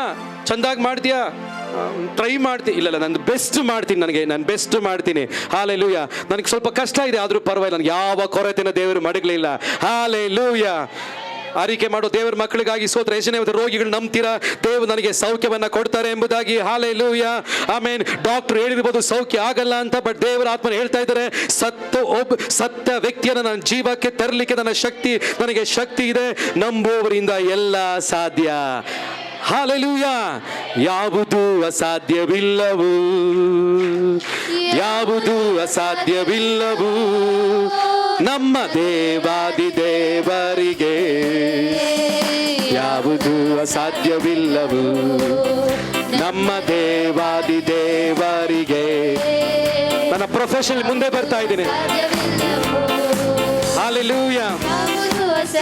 ಇಲ್ಲವೂ ಯಾವುದು ಅಸಾಧ್ಯವಿಲ್ಲವೂ ನಮ್ಮ ದೇವಾದಿ ದೇವರಿಗೆ. ಯಾವುದು ಅಸಾಧ್ಯವಿಲ್ಲವೂ. ಅದಕ್ಕೆ ನಾವು ಹೇಳೋದು, ಚರ್ಚಿಗೆ ಬಂದು ವಾಕ್ಯ ಕೇಳಿ. ಇಲ್ಲಿ ವಾಕ್ಯ ಕೇಳುವಾಗ ಇಲ್ಲಿ ನಂಬಿಕೆ ಹುಟ್ಟುತ್ತೆ. ಇಲ್ಲಿ ವಾಕ್ಯ ಕೇಳುವಾಗ ನಿಮ್ಮ ಮೈಂಡ್ ಚೇಂಜ್ ಆಗ್ತಾ ಇದೆ. ದೇವರು ಯೋಚನೆ ಮಾಡ್ತೀಯ. ಇಲ್ಲಿ ಬಂದ್ರೆ ಕೊಲೆಸ್ಟ್ರಾಲ್ ಸೌಖ್ಯ ಆಗುತ್ತೆ ಅಂದ್ರೆ ಹೇಳ್ತೀನಿ. ಹಾಲೆಲೂಯಾ. ಒಂದ್ಸತಿ ಯಾರೋ ಒಬ್ಬ ಹೋಗ್ಬಿಟ್ಟು ಒಬ್ರು ಫ್ರೆಂಡ್ ಹತ್ರ ಹೇಳ್ತಾನೆ, ಈಗ ನಂಗೆ ಸ್ವಲ್ಪ ಕೊಲೆಸ್ಟ್ರಾಲ್ ಇದೆ, ಏನ್ ಮಾಡ್ಬೋದು ಅಂತ ಹೇಳಿದ್ದಾರೆ. ಅವ್ರು ಹೇಳಿದ್ರೆ, ಕೊಲೆಸ್ಟ್ರಾಲ್ ಇತ್ತಾ? ನಮ್ಮ ಫ್ರೆಂಡ್ 1.5 ತಿಂಗಳ ಮುಂಚೆನೆ ತೀರೋದ್ರು. ಅವ್ರು ಈ ಮಾತು ಕೇಳಿ ಇರೋದಕ್ಕಿಂತ ಜಾಸ್ತಿ ಭಯ. ಬಟ್ ಇಲ್ಲಿ ಮಾತಾಡ್ತಾ ಇರೋದು ಮನುಷ್ಯನಲ್ಲ, ಇಲ್ಲಿ ದೇವರ ಸ್ವರ ನೀವು ಕೇಳ್ತಾ ಇರೋದು. ದೇವರ ಮಾತು ನಿರ್ವಹಿಸಲಿಕ್ಕೆ ನಂಬಿಗಸ್ತನು. ಆಮೇಲೆ ದೇವರ ವಾಕ್ಯ ಹೀಗೆ ಹೇಳುತ್ತೆ, ನಾನು ನಿಮ್ಮನ್ನ ವಾಪಸ್ ಆರೋಗ್ಯಕ್ಕೆ ತರ್ತೀನಿ, ನಾನೇ ನಿಮ್ಮ ರೋಗಗಳು ಗುಣ ಮಾಡುವಂತ ದೇವರು. ನಾನು ನಿಮ್ಮನ್ನ ರಾಜ್ಯಗಳಿಗೆ ಪಟ್ಟಣಗಳಿಗೆ ಆಶೀರ್ವಾದವನ್ನಾಗಿ ಮಡಗ್ತೀನಿ. ನಾನು ನಿಮ್ಮನ್ನ ಹೆಚ್ಚಿಸ್ತೀನಿ. ಹಾಲೆಲೂಯಾ. ನಿಮ್ಮ ಮುಖಾಂತರ ದೇಶಗಳು ಆಶೀರ್ವದಿಸಲ್ಪಡುತ್ತೆ. ಆಮೇನ್. ನಾನು ಚಿಕ್ಕ ವಯಸ್ಸಲ್ಲಿ ಯಾವಾಗಲೂ ಹೇಳಿದ್ದೀನಿ, ದೇವರೇ ನನ್ನನ್ನು ಆಫ್ರಿಕಾಗೆ ಆಶೀರ್ವಾದವನ್ನಾಗಿ ಮಡಗು. ಅಲ್ಲಿ ನನಗೆ ಅವಾಗ ಸೈಕಲೇ ಇಲ್ಲ. ಒಂದು ಹಳೆ ಸೈಕಲ್ ಇತ್ತು, ಅದು ಯಾರೋ ಕತ್ಕೊಂಡು ಹೋಗ್ಬಿಟ್ಟಿದ್ರು. ಅವಾಗ ಹೆಂಗೆ ಬೇರೆ ಆಫ್ರಿಕಾಗೆ ಆಶೀರ್ವಾದನಾಗಿ ಮಡಗು, ಅಮೇರಿಕಾಗೆ ಆಶೀರ್ವಾದನಾಗಿ ಮಡಗು. ಬಟ್ ಈ ಸತಿ ನಾನು ಅಮೇರಿಕಾಗೆ ಹೋದಾಗ ನನಗೊಂದು ಪಾಸ್ಟ್ರು, ನಾನು ದೇವ್ರನ್ನ ಮಹಿಮೆಗೋಸ್ಕರ ಹೇಳ್ತೇನೆ, ನಾನು ಯಾವಾಗಲೂ ಆವಾಗ ಸೆಂಟ್ರಲ್ ಹೋಗ್ತಾರೆ ಅಂತ ಅವರು ಅವರ ಚರ್ಚ್ ಮೇಲೆ ನನಗೆ ಒಂದು ರೂಮನ್ನು ಕಟ್ಟಿದ್ರು. ಫಸ್ಟ್ ನೀವು ಯಾವಾಗ ಬಂದರೂ ಉಳ್ಕೊಳ್ಳೋಕ್ಕೆ. ನನಗೆ ಆಶ್ಚರ್ಯ ಆಯಿತು. ಅವ್ರು ಹೇಳಿದ್ರು, ನೀವು ಯಾವಾಗ ಬಂದರೂ ನಮ್ಮ ದೇಶಕ್ಕೆ ಆಶೀರ್ವಾದ. ಚಿಕ್ಕ ವಯಸ್ಸಲ್ಲಿ ಹೇಳ್ತಾ ಇದೆ, ನಾನು ದೇಶಗಳಿಗೆ ಆಶೀರ್ವಾದವಾಗಿರ್ತೀನಿ, ನನ್ನ ಪಟ್ಟಣಗಳಿಗೆ ಆಶೀರ್ವಾದವಾಗಿರ್ತೀನಿ. ನೀವು ಬಾಯಿ ತೆಗಿ ಅರಿಕೆ ಮಾಡ್ತೀರಾ. ಹಾಲೆಲೂಯಾ.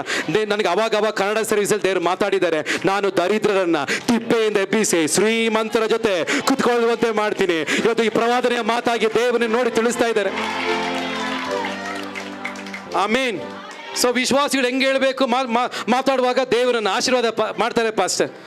ಅದು ಬಿಟ್ಬಿಟ್ಟು ನಾನು ನಿಮ್ಮ ಮನೆಗೆ ಬರುವಾಗ, ಬನ್ನಿ ನಮ್ಮ ಬಡ ಮನೆಗೆ ಬನ್ನಿ. ನಾನು ಹೇಳ್ತೀನಿ, ನಾನಿನ್ನು 10 ವರ್ಷ ಪ್ರೇಯರ್ ಮಾಡಿದ್ರು ಈ ಬಡತನ ಹೋಗಲ್ಲ, ಕಾರಣ ಡೈಲಿ ನೀನೇ ಕೂಗ್ತಾ ಇದೆಯಾ, ಇದೆಷ್ಟು ಹೇಳ್ತೀಯಾ. ಹಾಲೆಲೂಯಾ. ದೇವರ ಆತ್ಮನ ತಿಳಿಸ್ತಾ ಇದ್ದ, ನನ್ನನ್ನು ದೇವರು ದರಿದ್ರರನ್ನ ತಿಪ್ಪೆಯಿಂದ ಎಬ್ಬಿಸಿ ಶ್ರೀಮಂತರ ಜೊತೆ ಕುತ್ಕೊಳ್ಳುವಂತೆ ಮಾಡ್ತಾರೆ. ನೀವು ಐಶ್ವರ್ಯರಾಗುವಂತೆ ಯೇಸು ನಿಮಗೋಸ್ಕರ ದರಿದ್ರನಾದನು. ನೀವು ಆತ್ಮಿಕವಾಗಿ, ಶಾರೀರಿಕವಾಗಿ, ಮಾನಸಿಕವಾಗಿ ಐಶ್ವರ್ಯರಾಗುವಂತೆ ಯೇಸು ನನಗೋಸ್ಕರ ದರಿದ್ರನಾದನು. ಯಾಕೆ ನೀನು ಐಶ್ವರ್ಯವಾಗುವಂತೆ? ಜೋರಾಗಿ ಹೇಳಿ, ನಾನು ದರಿದ್ರನೆಲ್ಲ ಐಶ್ವರ್ಯವಂತನು. ಆಮೇನ್. ಅದಕ್ಕೆ ಆಮೇನ್, ಪ್ರೈಸ್ ಲಾರ್ಡ್. ಚರ್ಚ್ಗೆಲ್ಲ ಬರುವಾಗ ಬೆಸ್ಟ್ ಆಗಿ ಬರಬೇಕು. ನಾನು ಅದಕ್ಕೆ ಟೈ ಎಲ್ಲ ಹಾಕ್ಕೊಂಡು ಬಂದಿದ್ದೀನಿ. Price lord. ಬೆಸ್ಟ್ ಆಗಿ ಬರಬೇಕು. Praise Lord. ದೇವರು ನಮ್ಮನ್ನು ಆಶೀರ್ವದಿಸಲಿ. Price lord. 1:23 ರಾಗ ಭೋಜನೆ ಬೇರೆ ಇದೆ. ಆಮೇಲೆ ನಾವು 1 ನಿಮಿಷ ಕಣ್ಣಲ್ಲಿ ಮುಚ್ಚಿ ಪ್ರಾರ್ಥನೆ ಮಾಡೋಣ. ಕರ್ತೆ, ನಾನು ಟೆನ್ಷನ್ ತಗೊಳ್ಳೋದಿಲ್ಲ, ನಿನ್ನ ಎಲ್ಲ ಚಿಂತೆ ಭಾರವನ್ನು ನಿನ್ನ ಕೈ. ಯಾರಿಗಾದ್ರೂ ಕಾಯಿಲೆಯಿಂದ ಬಂದಿದ್ದರೆ ಅವ್ರಿಗೆ ನಾವು ಪ್ರೇಯರ್ ಮಾಡ್ಲಿಕ್ಕೆ ಹೋಗ್ತೀರಿ. 1 ನಿಮಿಷ ಕಣ್ಣು ಮುಚ್ಕೊಂಡು ನಾವು ಪ್ರೇಯರ್ ಮಾಡ್ತಾ ಇರೋಣ. ಆಮೇಲೆ